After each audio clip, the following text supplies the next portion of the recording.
You're listening to Radio Free Asia. The following program is in Khmer.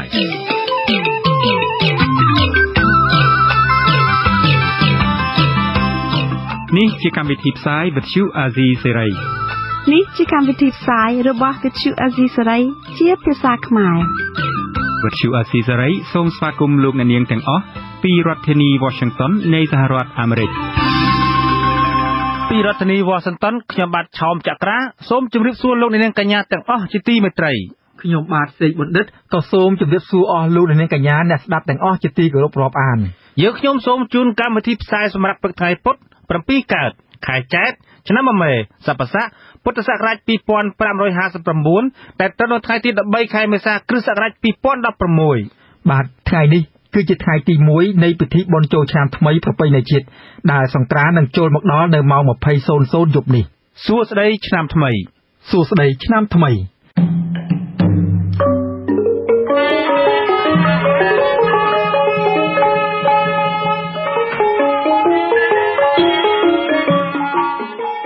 ជាដំបូងនេះសូមអញ្ជើញអស់លោកអ្នកនាងស្ដាប់ព័ត៌មានប្រចាំថ្ងៃ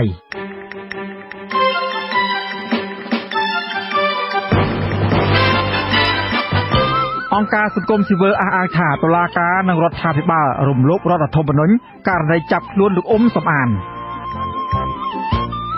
ភរិយារបស់លោកមេឃសុវណ្ណារាប្តឹងលោកហ៊ុនម៉ាណែតទៅតុលាការសហព័ន្ធនៃសហរដ្ឋអាមេរិក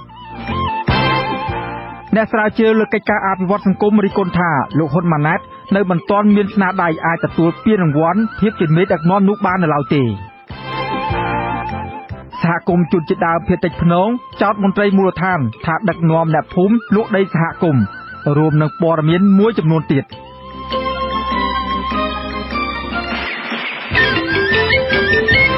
ជាបន្តទៅទៀតនេះខ្ញុំបាទសេកបណ្ឌិតសូមជូនព័ត៌មានពិស្ដា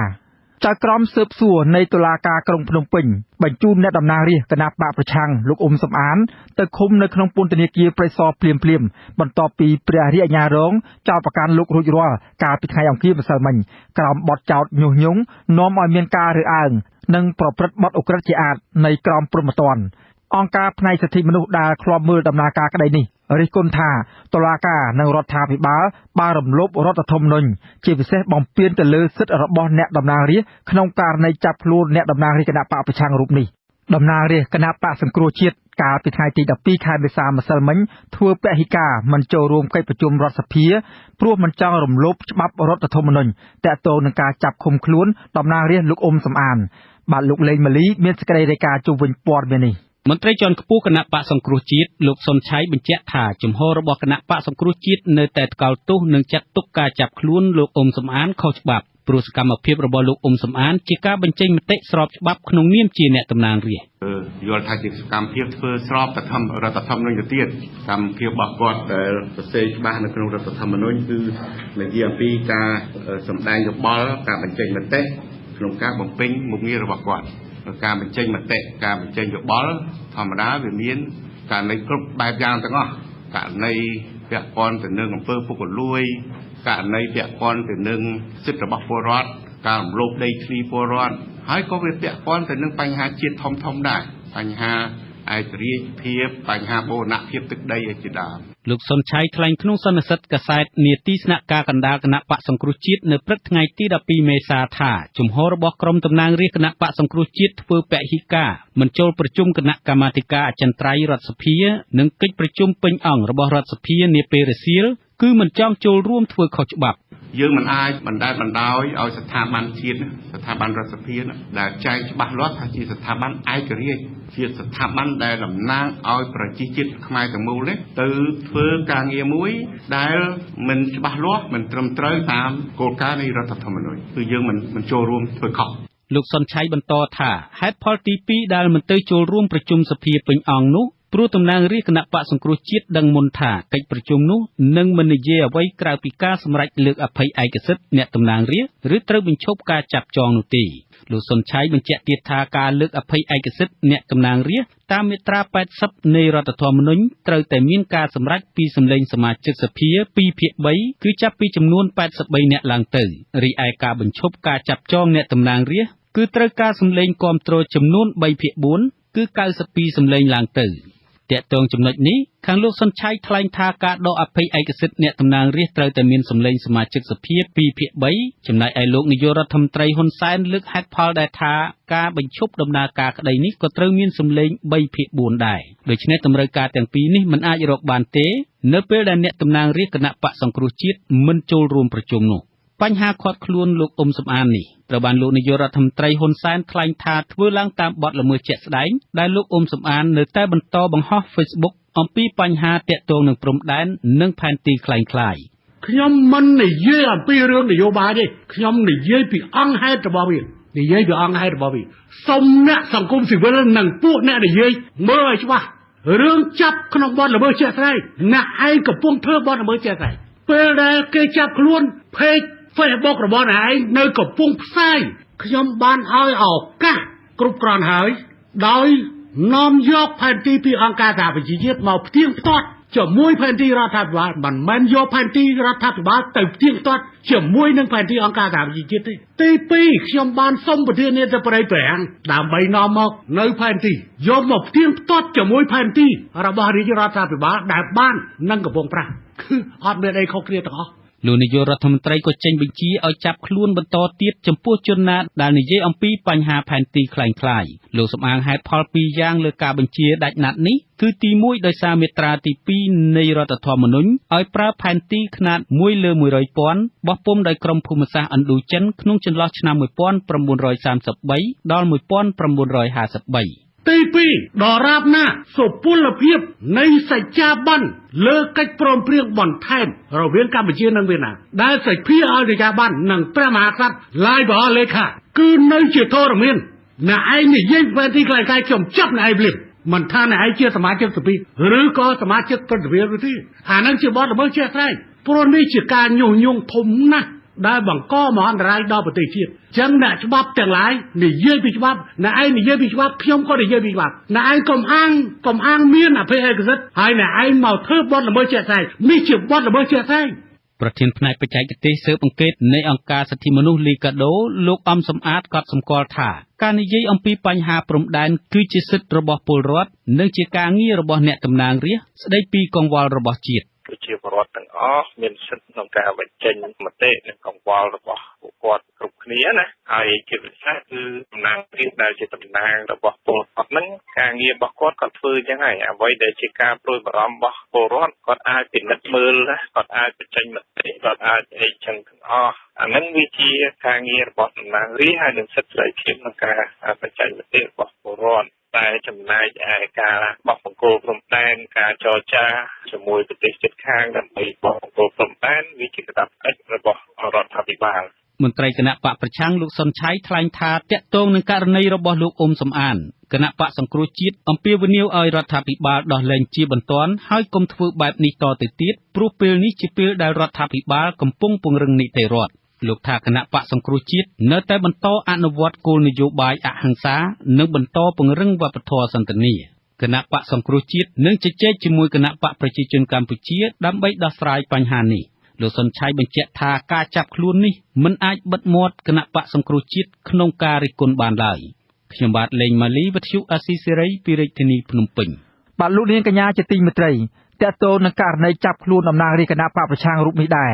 អង្គការសង្គមស៊ីវិលជាតិនិងអន្តរជាតិជាច្រើនអំពាវនាវឲ្យដោះលែងលោកអ៊ុំសំអាននិងទម្លាក់ចោលទាំងស្រុងនៅបទចោទទាំងឡាយទៅលើតំណាងរាជគណៈបកប្រឆាំងរូបនេះ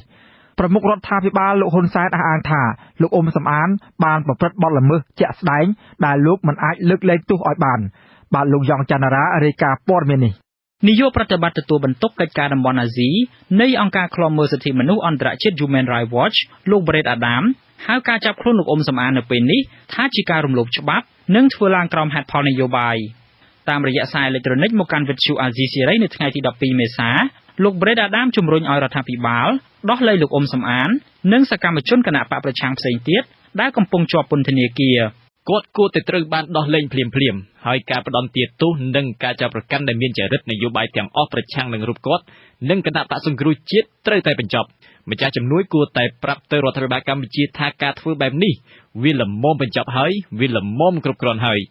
ដរាបណាការរំលោភបំពានទាំងនេះនៅតែបន្ត ពួកគេនឹងចាប់ផ្ដើមគិតគូរពីការកាត់ផ្តាច់ជំនួយនិងបន្ទាបទំនាក់ទំនងជាមួយកម្ពុជាចំណែកអង្គការមិនមែនរដ្ឋាភិបាលក្នុងស្រុកវិញក៏បានចេញសេចក្តីថ្លែងការណ៍រួមគ្នាថ្កោលទោសការចាប់ខ្លួនលោកអ៊ុំសំអានដែរមជ្ឈមណ្ឌលសិទ្ធិមនុស្សកម្ពុជា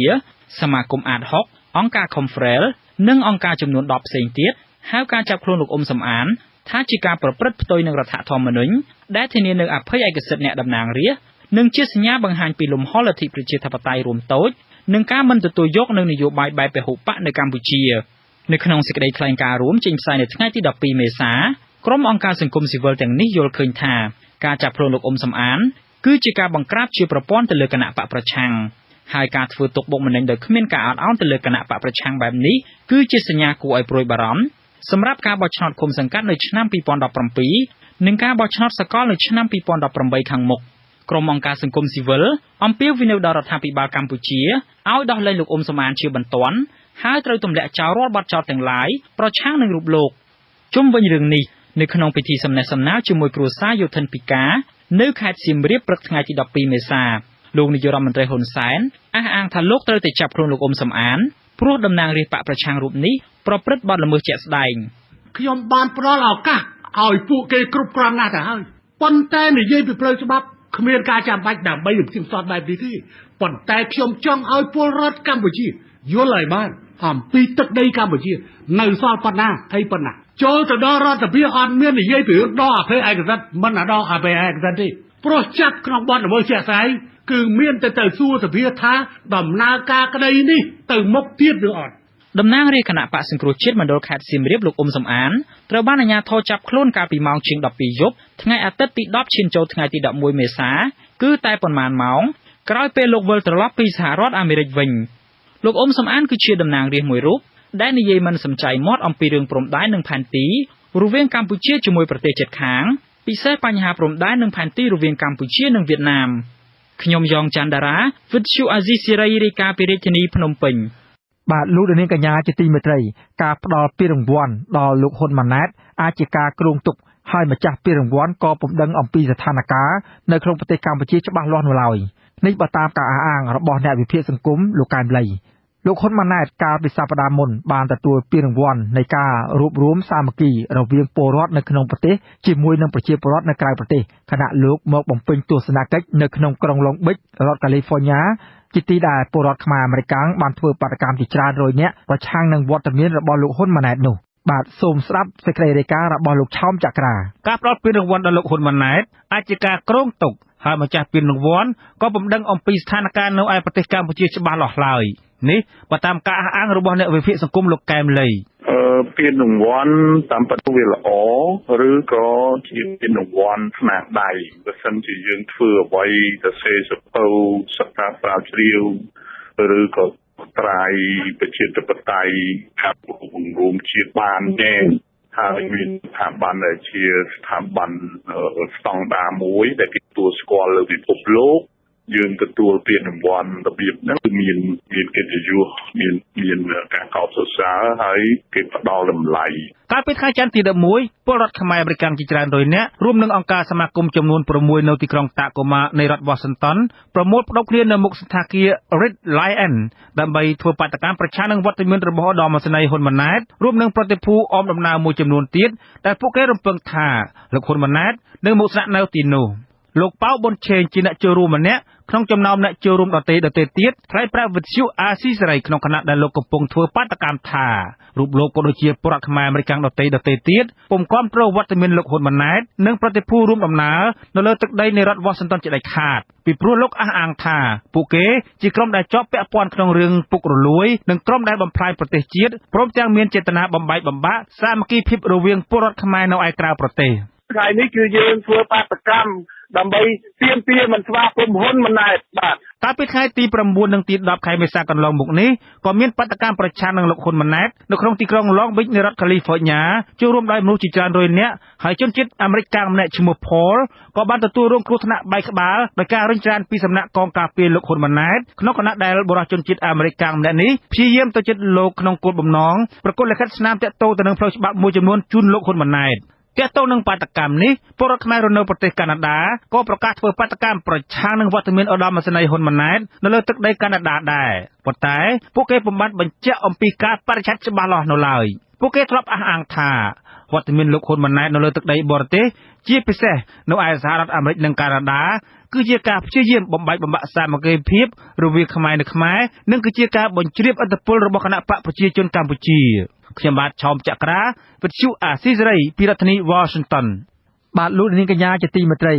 ភរិយាលោកមេឃសវណ្ណារាមន្ត្រីជាន់ខ្ពស់គណៈបកសង្គ្រោះជាតិប្តឹងលោកហ៊ុនម៉ាណែតកូនប្រុសលោកនាយករដ្ឋមន្ត្រីហ៊ុនសែនទៅតុលាការសហព័ន្ធសហរដ្ឋអាមេរិកនៅក្រុង Los Angeles ពីបទធ្វើទារុណកម្មនិងអំពើភេរវកម្មមេធាវីលោកមេឃសវណ្ណារាបានដាក់ពាក្យបណ្ដឹងនេះស្របពេលដែលលោកហ៊ុនម៉ាណែតកំពុងមានវត្តមាននៅសហរដ្ឋអាមេរិកមេធាវីអាមេរិកកាំងពីររូបបានសុកចិត្តទទួលការពីក្តីឲ្យលោកមេឃសវណ្ណារាគឺនៅក្រៅពីបានពិនិត្យយ៉ាងយកចិត្តទុកដាក់ថាការផ្ដន់ទោសលោកមេឃសវណ្ណារាឲ្យជាប់ពន្ធនាគារចំនួន20ឆ្នាំនៅប្រទេសកម្ពុជានេះគឺជារឿងអយុត្តិធម៌ភរិយាលោកមេឃសវណ្ណារាគឺអ្នកស្រីមេជេមីសង្ឃឹមថាករណីនេះគឺអ្នកស្រីអាចឈ្នះក្តីព្រោះឲ្យដើមដំបូងមកហ្នឹងគាត់ថាឲ្យលោកម៉ូតិនខ្លះហ្នឹងពឹងគាត់ប្រមាណដងហើយតែគាត់អត់ព្រមកាន់ខែហ្នឹងទេណាដោយសារគាត់មើលទៅដល់ពេលគាត់សិក្សាទៅឃើញថា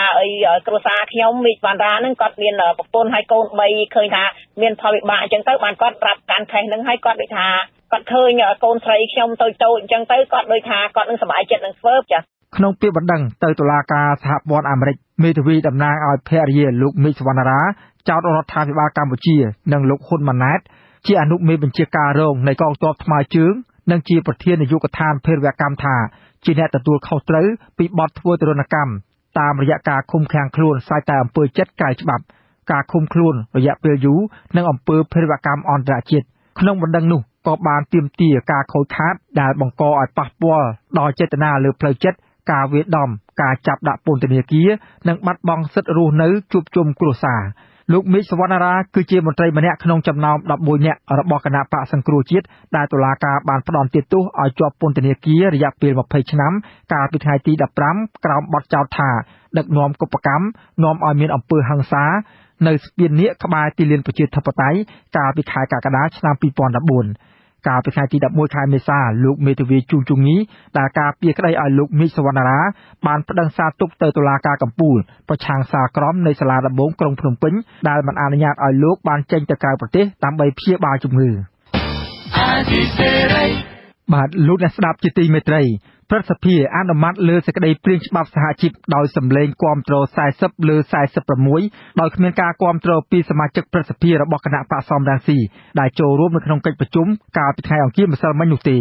សមាជិកព្រឹទ្ធសភាគណៈបក្សសំរងស៊ីស្នើឲ្យស្ថាប័នកម្ពុជានីតិបញ្ញត្តិមួយនេះបញ្ជូនសេចក្តីព្រាងច្បាប់សហជីពទៅរដ្ឋសភាឲ្យពិនិត្យនិងកែប្រែខ្លឹមសារសេចក្តីព្រាងច្បាប់នោះឡើងវិញឲ្យបានយ៉ាងតិច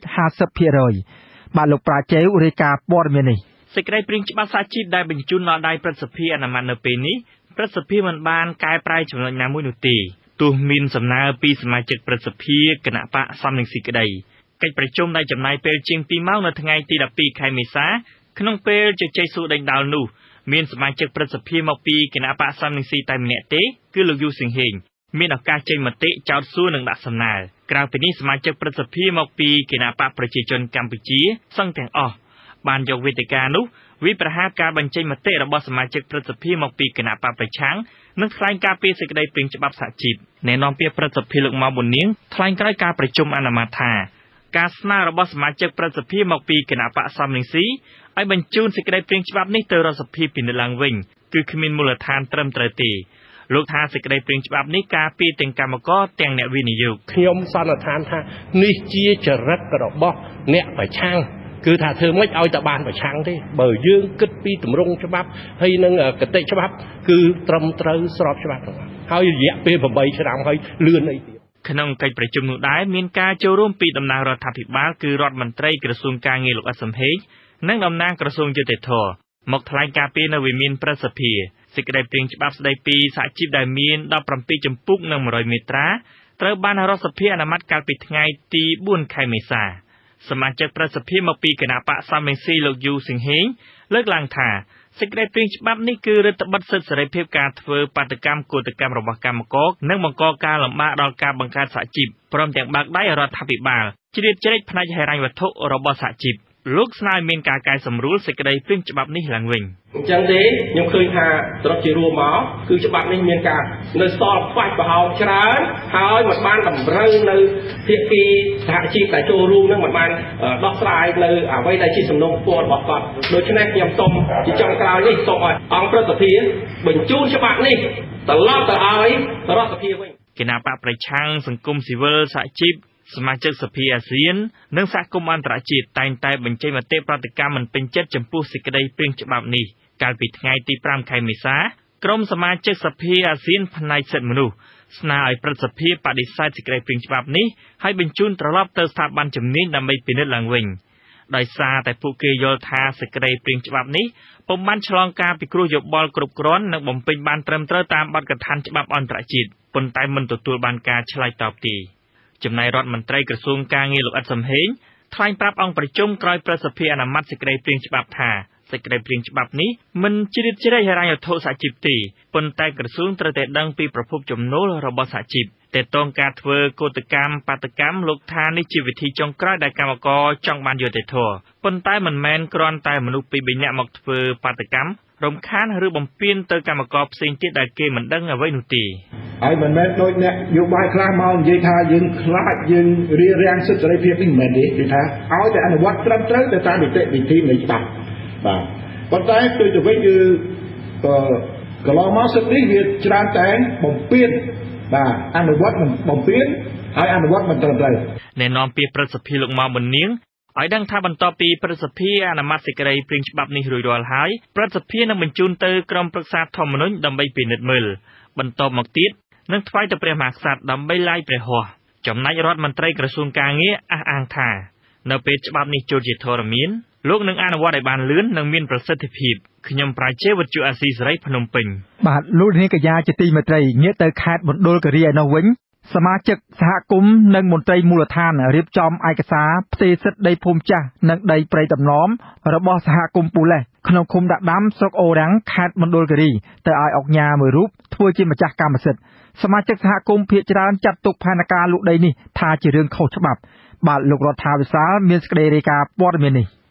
សមាជិកសហគមន៍ភូមិពូលេសនៅថ្ងៃទី12ខែមេសាអំពាវនាវសូមឲ្យអាជ្ញាធរស្រុកខេត្តជាពិសេសស្ថាប័នថ្នាក់ជាតិជួយទប់ស្កាត់គម្រោងលក់ដីសហគមន៍ដែលធ្វើឲ្យប៉ះពាល់ព្រៃដំណំនិងតំបន់ភូមិចាស់សហគមន៍ការអំពាវនាវនេះធ្វើឡើងបន្ទាប់ពីសមាជិកសហគមន៍មួយចំនួនរួមជាមួយមន្ត្រីភូមិឃុំខ្លះបានទទួលប្រាក់កក់ពីអង្គការមួយរូបដែលមានបំណងទិញដីប្រមាណ50ហិកតាដែលជាអតីតដីភូមិចាស់របស់សហគមន៍ភូមិពូលេស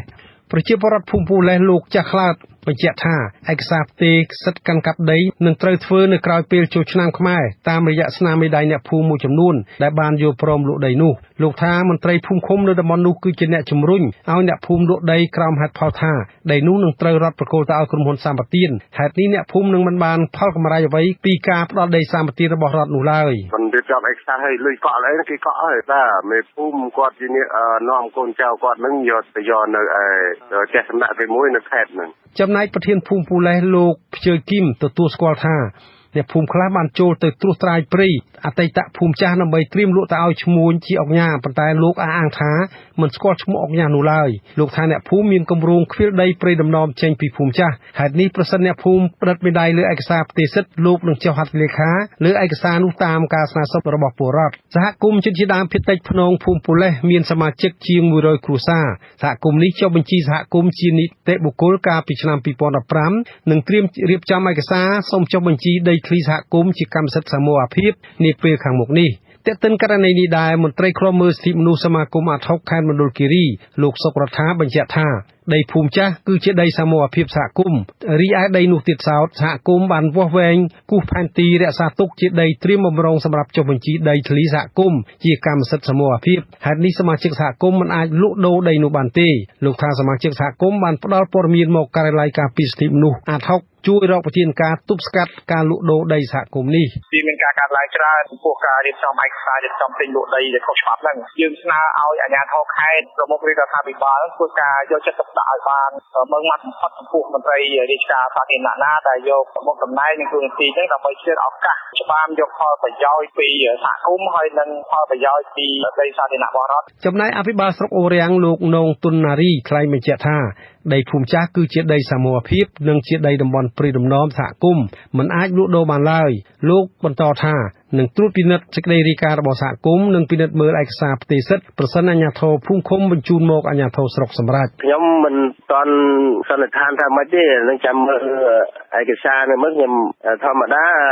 បើដីភូមិចាស់ហ្នឹងគាត់លក់មិនបានដីដំណំដីអីព្រោះគាត់កន្លងទៅច្រើនទៀមទាដីណំដីភូមិចាស់អីគាត់ចឹងណាទោះជាយ៉ាងណាក៏ដោយតំណាងសហគមន៍លោកទៅធីអះអាងថាអ្នកភូមិភាគច្រើននឹងរៀបចំឯកសារប្តឹងទៅអាជ្ញាធរស្រុកខេត្តជួយទប់ស្កាត់ការលក់ដូរដីសហគមន៍នេះខ្ញុំរដ្ឋាវិសាល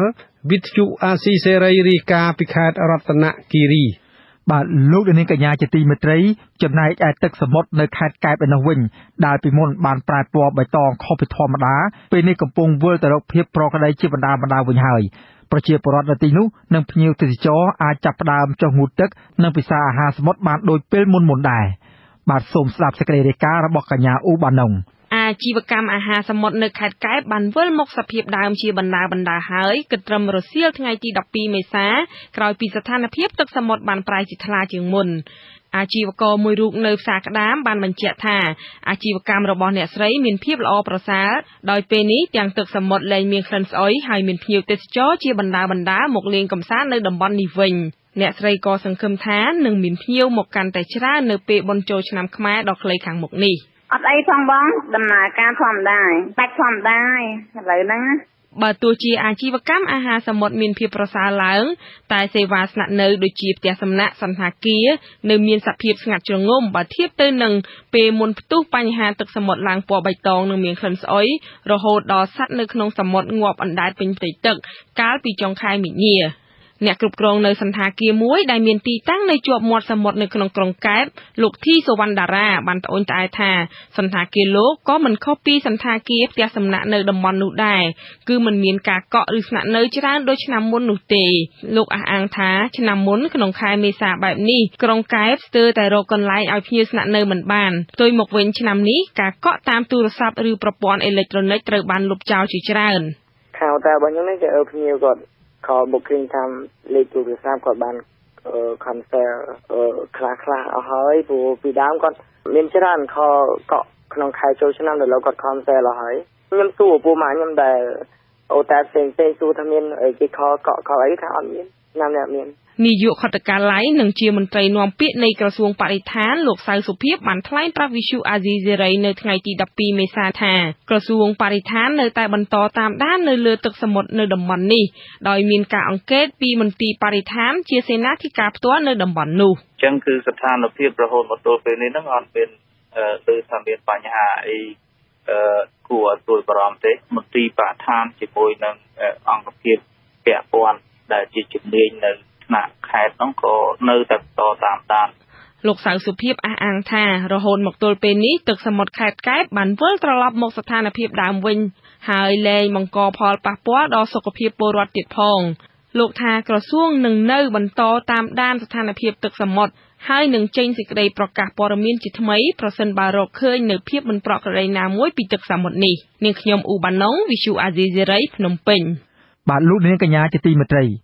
សង្គមស៊ីវិលដែលធ្វើការពាក់ព័ន្ធនឹងចរាចរណ៍បានសង្កេតឃើញថានៅពេលមានពិធីបុណ្យធំៗម្ដងគ្រោះថ្នាក់ចរាចរណ៍តែងតែកើតឡើងច្រើនដោយសារតែអ្នកបើកបរមិនគោរពច្បាប់ចរាចរណ៍នៅក្នុងឱកាសបុណ្យជាតិនីមួយៗអ្នកជំនាញតែងតែបានការរំលឹកដល់អ្នកប្រើប្រាស់ផ្លូវឲ្យគោរពច្បាប់ដើម្បីកាត់បន្ថយគ្រោះថ្នាក់ចរាចរណ៍នៅក្នុងពិធីបុណ្យចូលឆ្នាំបាទអ្នកស្រីអ៊ុំរាំងសីមានសេចក្តីរាយការណ៍ជុំវិញព័ត៌មាននេះ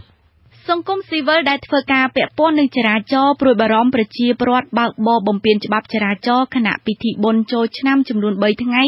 គិតចាប់ពីថ្ងៃទី14ដល់ថ្ងៃទី16ខែមេសានឹងអាចបង្កឲ្យមានអត្រាអ្នកស្លាប់ដោយសារគ្រោះថ្នាក់ចរាចរណ៍កើនឡើងមន្ត្រីជំនាញសុវត្ថិភាពចរាចរណ៍នៃអង្គការសម្ព័ន្ធអន្តរជាតិទប់ស្កាត់ផលប៉ះពាល់គ្រឿងស្រវឹងលោកមាសចន្ទឌីបានប្រាប់វិទ្យុអាស៊ីសេរីនៅថ្ងៃទី12ខែមេសាថា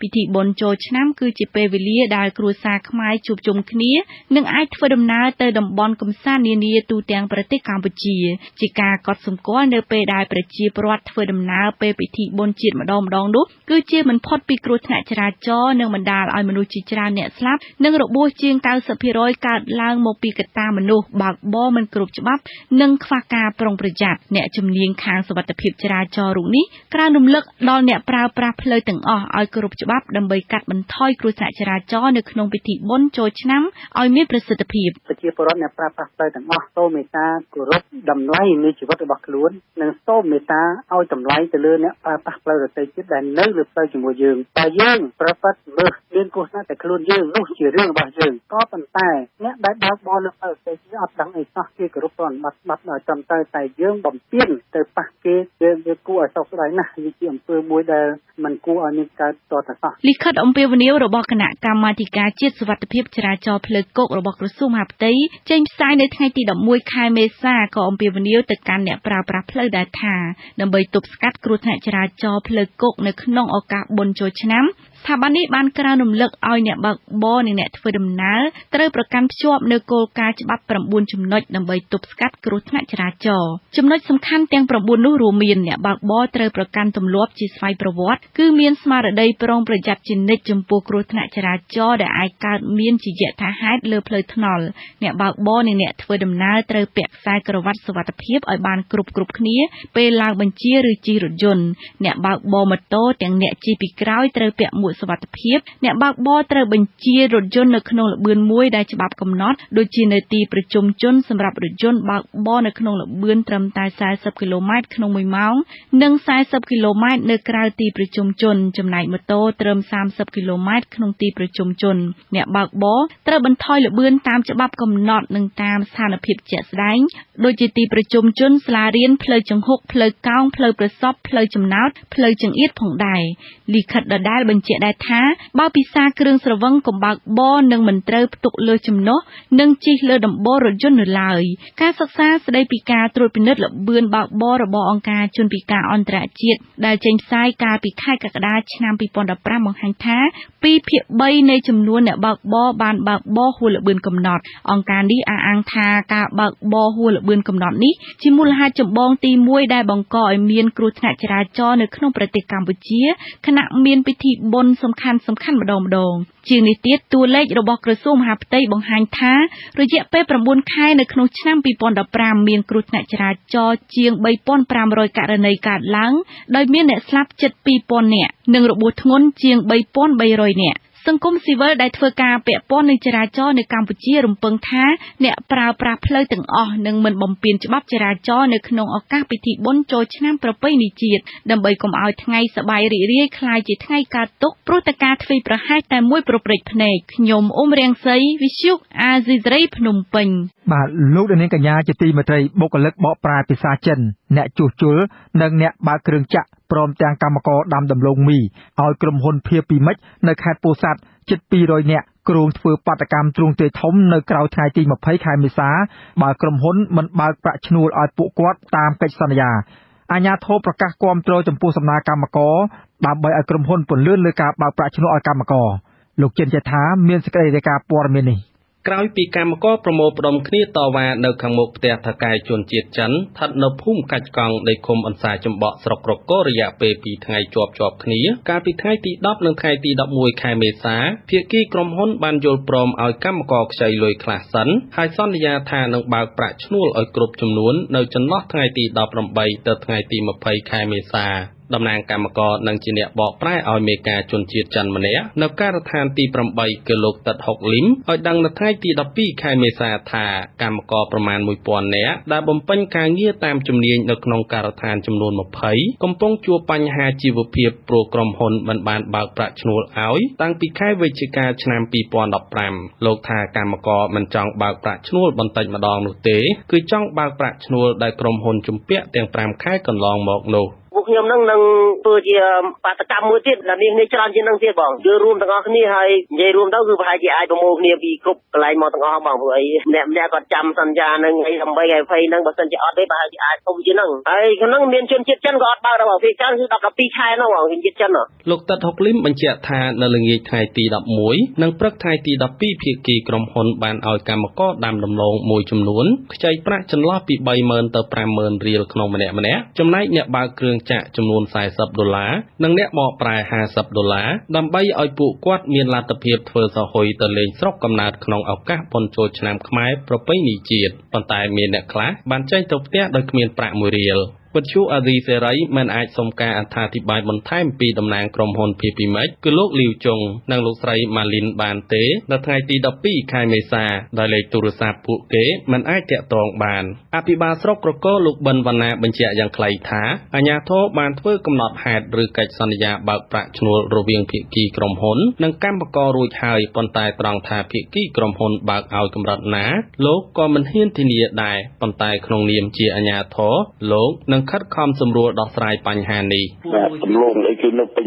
ដីនឹងសូម្បីទីផ្សារយើងខាងក្រៅនឹងក៏យើងពិបាករកទីផ្សារលក់ដូចគ្នាដែរក្នុងនាមយើងអាជ្ញាធរយើងតំណាងឲ្យប្រជាពលរដ្ឋស្រេចហ្នឹងហើយជួយសម្របសម្រួលដោះស្រាយជូនដែរអភិបាលស្រុករូបនេះបង្ហើបថាតំណាងក្រុមហ៊ុនបានលើកហេតុផលចំនួន2ដែលនាំឲ្យយឺតយ៉ាវក្នុងការបើកប្រាក់ឈ្នួលឲ្យកម្មករគឺទី1ក្រុមហ៊ុនខាតបង់ដោយសារតម្លៃដំឡូងនាំចេញទៅក្រៅប្រទេសមានតម្លៃថោកនិងទី2បញ្ហាបច្ចេកទេសបង្វិលសាច់ប្រាក់តាមធនាគារយឺតយ៉ាវចំពោះរឿងក្រុមហ៊ុនខ្សែធនឬត្រូវបិទទ្វារយ៉ាងណានោះលោកថាមិនដឹងទេប៉ុន្តែផ្ទៃដីក្រុមហ៊ុនមានដំឡូងច្រើននៅឡើយក្រុមហ៊ុន PPMex ទទួលបានដីសម្បត្តិសេដ្ឋកិច្ចពីរាជរដ្ឋាភិបាលកម្ពុជាទំហំជាង 315,000 ហិកតាដែលគ្របដណ្ដប់លើផ្ទៃដីខេត្តពោធិ៍សាត់និងខេត្តកំពង់ឆ្នាំងដើម្បីដាំដំឡូងមីកម្មករនិងសង្គមស៊ីវិលខ្លះសង្ស័យថាក្រុមហ៊ុននឹងលែងដំណើរការទៅមុខទៀតក្រោយពីការបំផ្លាញព្រៃឈើអស់ហើយទិន្នផលដំឡូងដែលដាំបានមិនសមាមាត្រទៅនឹងតម្លៃកម្លាំងពលកម្មខ្ញុំបាទចិនជេថាវិទ្យុអាស៊ីសេរីពីខេត្តកំពង់ឆ្នាំងបាទលោកនាងកញ្ញាជាទីមេត្រីពីខេត្តបន្ទាយមានជ័យឯនោះវិញកម្មករសំណង់នៅក្រុងប៉ោយប៉ែតប្រមាណ100នាក់កាលពីព្រឹកថ្ងៃទី12ខែមេសា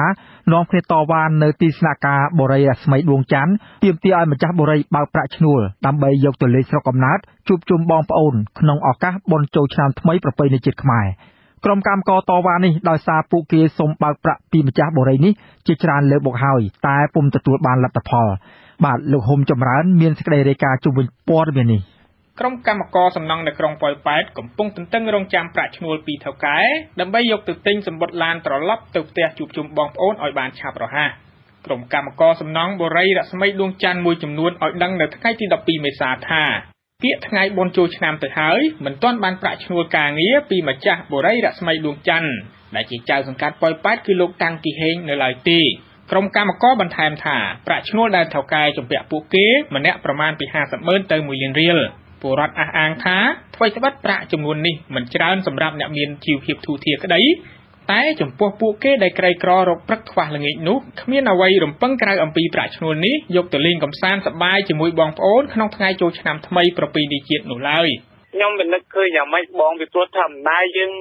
មកធ្វើការអត់លុយអត់កាក់ទៅផ្ទះទៅសំបែងអញ្ចឹងហើយយើង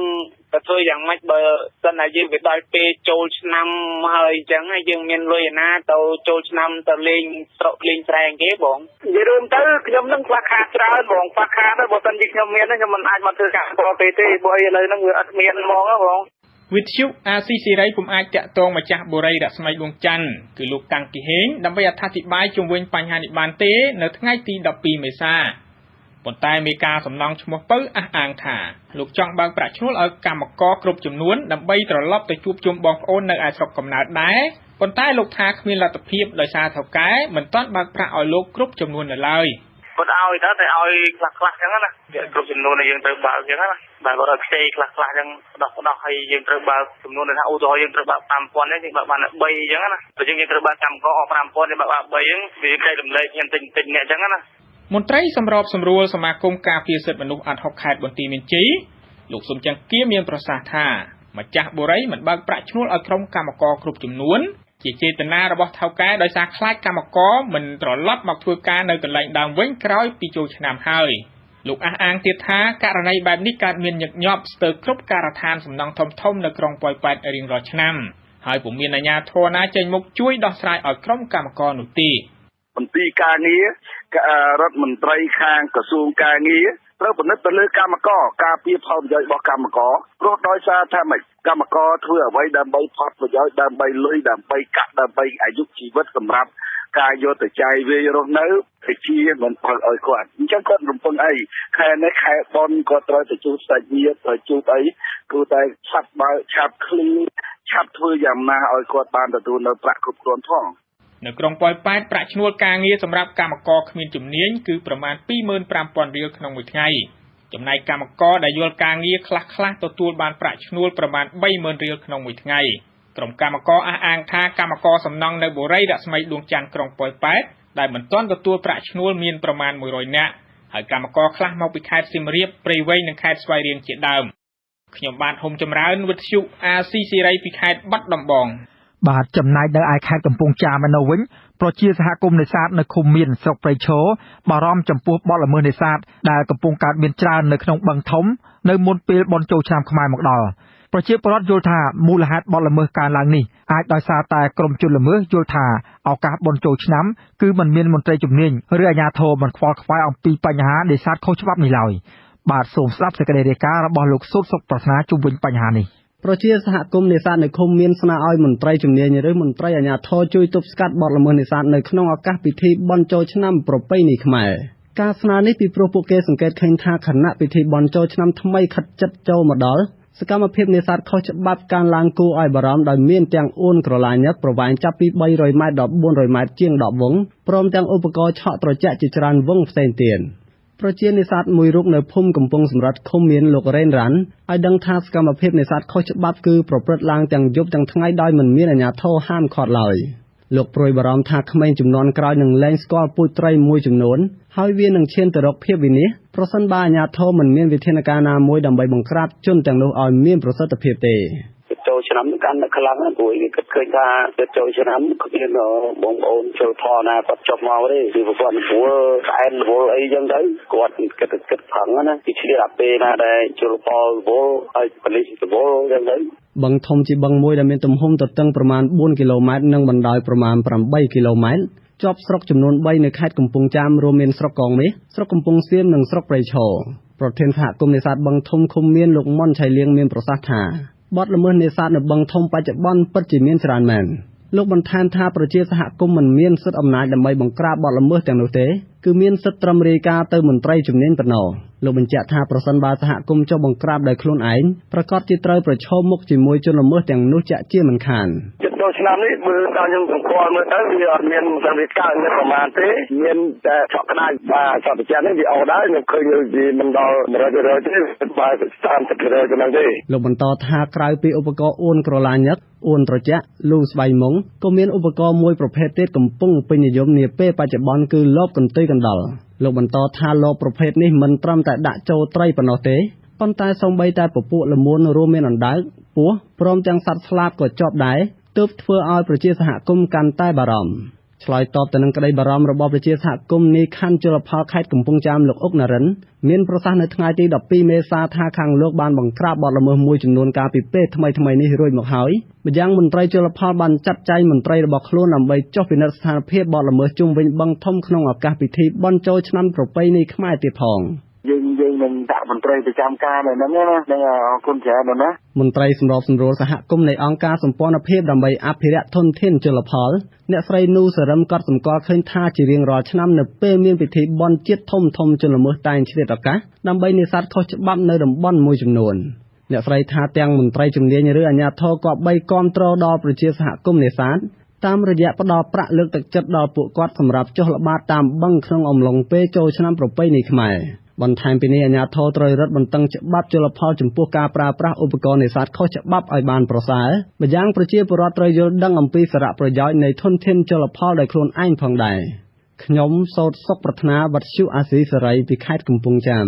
បាទលោកនាងកញ្ញាជាទីមេត្រីប្រជាពលរដ្ឋខ្មែរនៅទូទាំងប្រទេសកំពុងត្រៀមខ្លួនអបអរសាទរចាំទទួលទេវតាឆ្នាំថ្មីឆ្នាំវកដែលនឹងចូលមកដល់នៅយប់ថ្ងៃទី13ខែមេសានេះប្រជាពលរដ្ឋនៅខេត្តខ្លះដែលមានព្រំដែនជាប់គ្នាជាមួយនឹងប្រទេសថៃគឺអាជ្ញាធរថៃនិងខ្មែរគេគ្រោងនឹងសហការធ្វើពិធីបុណ្យចូលឆ្នាំតាមបន្ទាត់ព្រំដែនក្នុងគោលបំណងរឹតបន្តឹងមេត្រីភាពនិងឲ្យព្រំដែននៃប្រទេសទាំងពីរមានសន្តិភាពបាទសូមស្ដាប់សេចក្តីរាយការណ៍របស់លោកហង្សាយុទ្ធពីខេត្តសៀមរាបអាជ្ញាធរខេត្តរតនមានជ័យឲ្យដឹងថាគេកំពុងចាត់តាំងមន្ត្រីក្នុងស្រុកចំនួន2ឲ្យសហការជាមួយអាជ្ញាធរថៃនៃស្រុកកាប់ជើងខេត្តសុរិន្ទនិងស្រុកភូសិង្ហខេត្តស៊ីសង្កេតបានធ្វើពិធីបុណ្យចូលឆ្នាំថ្មីជាមួយគ្នានៅលើតំបន់សរវាងព្រំដែននៃប្រទេសទាំងពីរនៅថ្ងៃទី13ខែមេសាអភិបាលខេត្តរតនមានជ័យគឺលោកសថាវីលោកមានប្រសាសន៍កាលពីព្រឹកថ្ងៃអង្គារទី12ខែមេសាថាលោកបានជួបពិភាក្សាជាមួយអាជ្ញាធរខេត្តសុរិន្ទនិងខេត្តស៊ីសង្កេតរបស់ថៃរួចហើយដោយភាគីទាំងពីរបានព្រមព្រៀងឲ្យអាជ្ញាធរក្រុងសំរោងនិងស្រុកកាប់ជើងខេត្តសុរិន្ទព្រមទាំងអាជ្ញាធរស្រុកអន្លង់វែងជាមួយនឹងអាជ្ញាធរស្រុកភូសិង្ហខេត្តស៊ីសង្កេតបានសហការធ្វើពិធីបុណ្យចូលឆ្នាំថ្មីជាមួយគ្នានៅច្រកទ្វារព្រំដែនអូស្មាច់និងច្រកជាំសងាំលោកសថាវីបញ្ជាក់ថាអាជ្ញាធរខេត្តរតនមានជ័យនិងខេត្តសុរិន្ទខេត្តស៊ីសង្កេតមានគម្រោងនិមន្តព្រះសង្ឃខ្មែរនិងព្រះសង្ឃថៃប្រមាណ90អង្គមកធ្វើពិធីរាប់បាតជាមួយគ្នានៅតំបន់ព្រំដែននៃប្រទេសទាំងពីរនៅក្នុងពិធីនោះក៏នឹងបើកឲ្យប្រជាពលរដ្ឋខ្មែរថៃបានចូលរួមធ្វើបុណ្យទានជាមួយគ្នាដែរអញ្ចឹងប្រជាពលរដ្ឋលោកមកចូលរួមនឹងគាត់មានបាយនំចំណីដើម្បីរាប់បាតជាមួយគ្នាដើម្បីជាមិត្តភាពកម្ពុជានិងថៃនៅច្រកទ្វារហ្នឹងអញ្ចឹងកម្មវិធីថ្ងៃចូលឆ្នាំហ្នឹងខាងអភិបាលរងខេត្តនេះក៏មកខាងយើងក៏ទៅដើម្បីជាចំណងមិត្តភាពកិច្ចការប្រតិបត្តិការបង្កើនការទំនាក់ទំនងនៅក្នុងខេត្តនិងខេត្តជាពិសេសការប្រកបលក្ខណៈឲ្យប្រជាពលរដ្ឋនៅជាប់ព្រំដែនហ្នឹងចេញចូលទៅវិញទៅមកដោយការសហការនេះបានល្អប្រសើរអភិបាលស្រុកអន្លង់វែងលោកហៅចិនវរៈយុទ្ធមានប្រសាសន៍ថារូបលោកជាមួយនឹងមន្ត្រីទទួលបន្ទុកច្រកទ្វារព្រំដែនជាំសងាំជាច្រើនទៀតបានសហការជាមួយអាជ្ញាធរស្រុកភូសិង្ហខេត្តស៊ីសង្កេតរបស់ថៃថានឹងរៀបចំធ្វើពិធីបុណ្យចូលឆ្នាំថ្មីដោយនឹងចាប់ផ្ដើមរាប់បាតព្រះសង្ឃនៅព្រឹកថ្ងៃទី13ខែមេសាកម្មវិធីនោះនឹងធ្វើឡើងនៅតំបន់សនៃព្រំដែនរវាងប្រទេសទាំងពីរក្នុងឱកាសប្រារព្ធពិធីបុណ្យចូលឆ្នាំថ្មីនេះអាជ្ញាធរខ្មែរក៏មានគម្រោងបើកឲ្យប្រជាពលរដ្ឋថៃអាចចូលមកលេងកម្សាន្តនៅតំបន់ជិតព្រំដែនបានហើយស្រុកកំណត់កន្លែងកម្សាន្តផ្ទះតំបន់អីយើងឲ្យចលនាយុវជនរៀបចំការប្រគំតន្ត្រីលេងសប្បាយប្រជាប្រិយវាយតអវាយអីដល់ពេលហ្នឹងយើងឲ្យអនុញ្ញាតឲ្យគាត់ចេញចូលមកកម្សាន្តព្រោះអីយើងមានតំបន់ខ្លះដូចជានៅខាងលើនេះតំបន់សាមឡុកកាស៊ីណូនេះគឺយើងអាចប្រើប្រាស់នៅធម្មរង្វង់1500 ម៉ែត្រគឺយើងប្រើត្រឹមតែ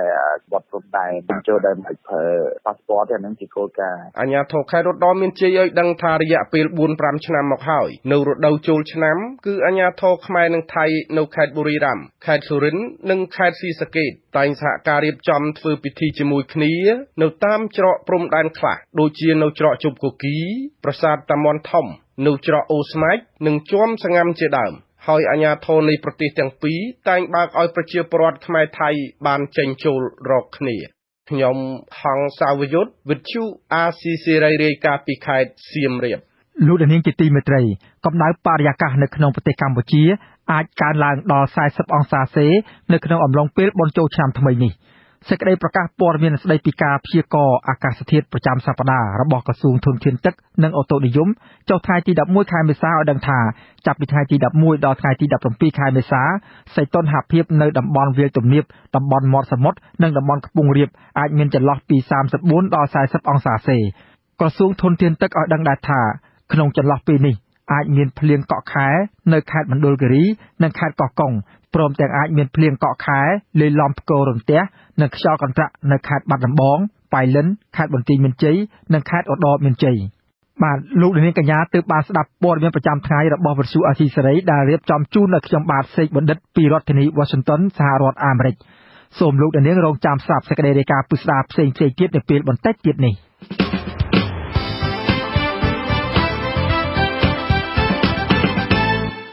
លោកនាងកញ្ញានិងអ្នកស្ដាប់ជាទីមេត្រីនៅក្នុងកម្មវិធីផ្សាយជាបន្តទៅទៀតនេះយើងខ្ញុំមានសេចក្តីរាយការណ៍ផ្ដោតអំពីជំនឿពលរដ្ឋខ្មែរចំពោះឆ្នាំវកឬឆ្នាំស្វាក្នុងឆ្នាំ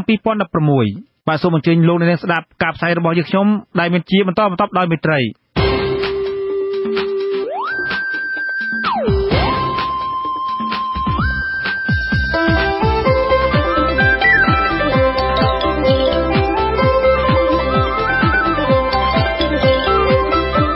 ក្តីរាយការណ៍ពិស្ដា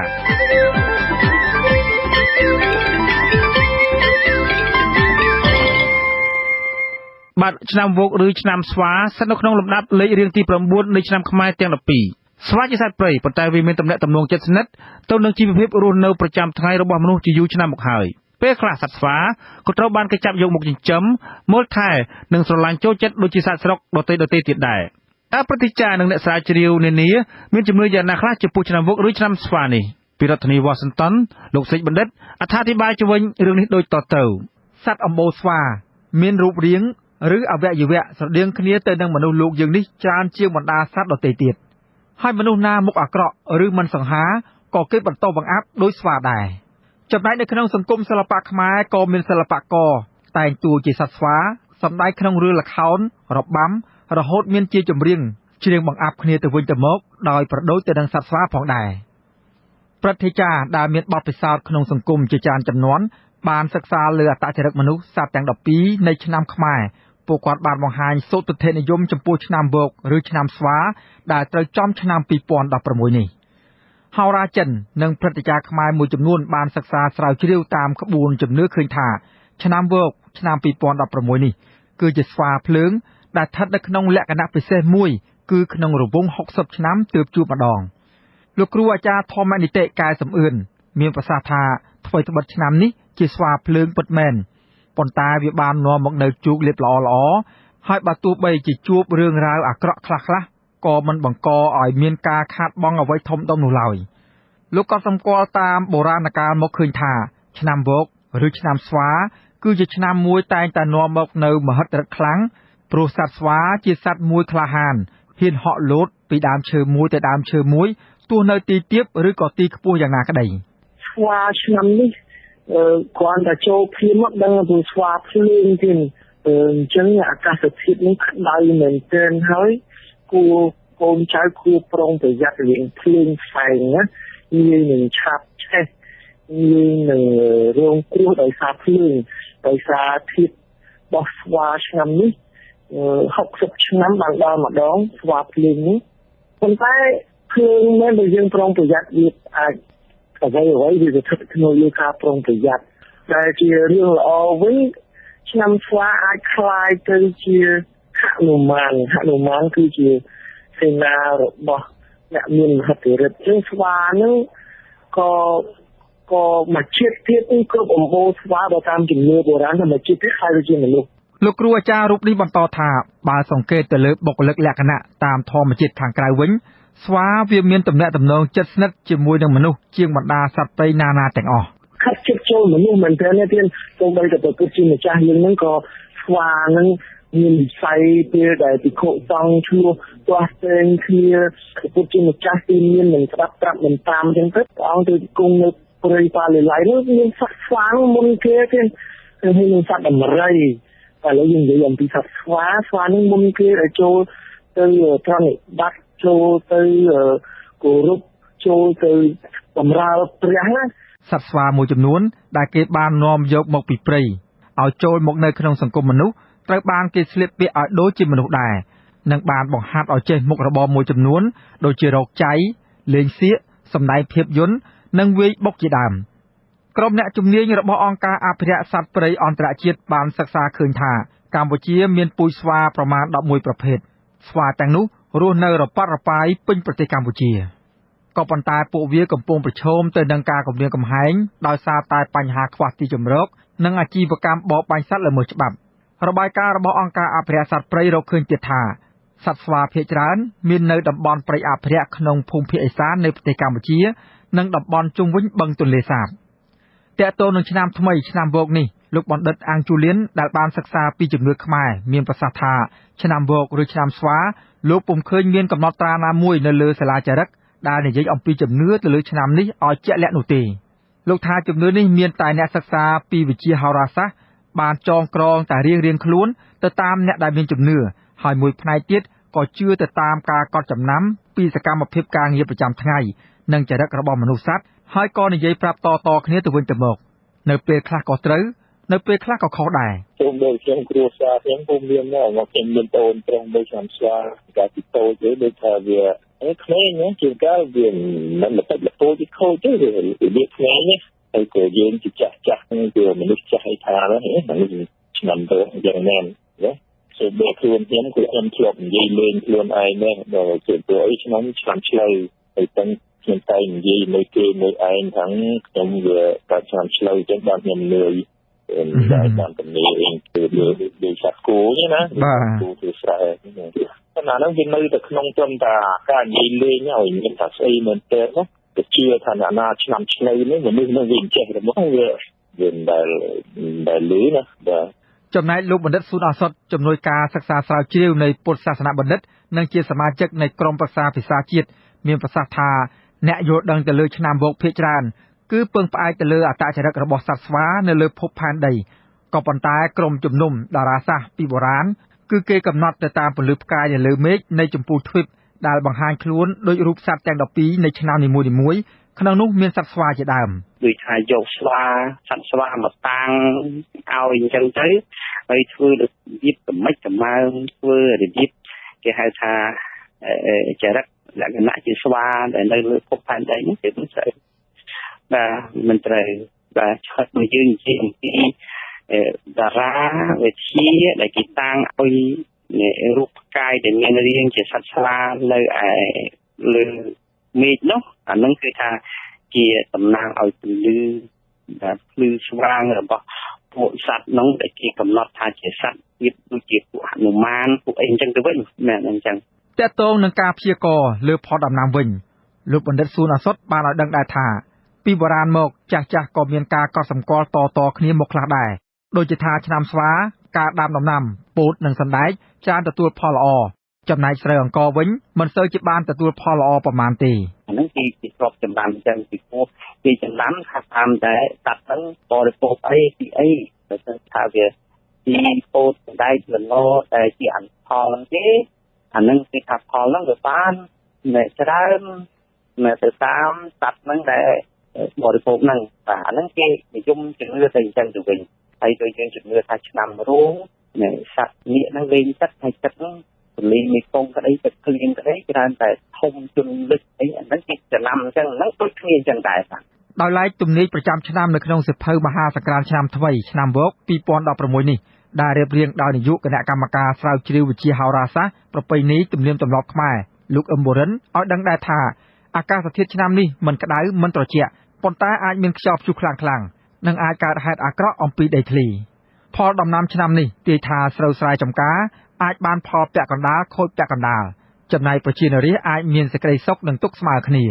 ក្បួនតម្រាហោរាខ្មែរមួយចំនួនបានកត់សម្គាល់ដែរថារាល់ទង្វើរបស់អ្នកកើតឆ្នាំវោកទាំងឡាយប្រកបដោយសុជីវធម៌និងចូលចិត្តប្រកាន់យកភាពហ៊ឺហាព្រមទាំងភាពឡូវឆាយបំផុតអ្នកកើតឆ្នាំវោកឬឆ្នាំស្វាមានពងយៈប្រុសធាតុដែកជាមនុស្សមានចិត្តស្មោះត្រង់និងមានមហិច្ឆតាខ្ពស់ខ្ញុំសេកបណ្ឌិតវិទ្យុអាស៊ីសេរីពីរដ្ឋធានី Washington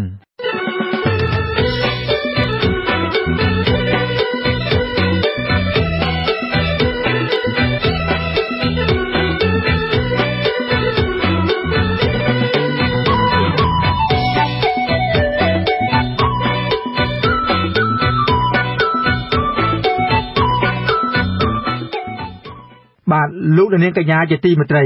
ជាបន្តទៅទៀតនេះខ្ញុំបាទសេកបណ្ឌិតសូមជូនព័ត៌មានបញ្ចប់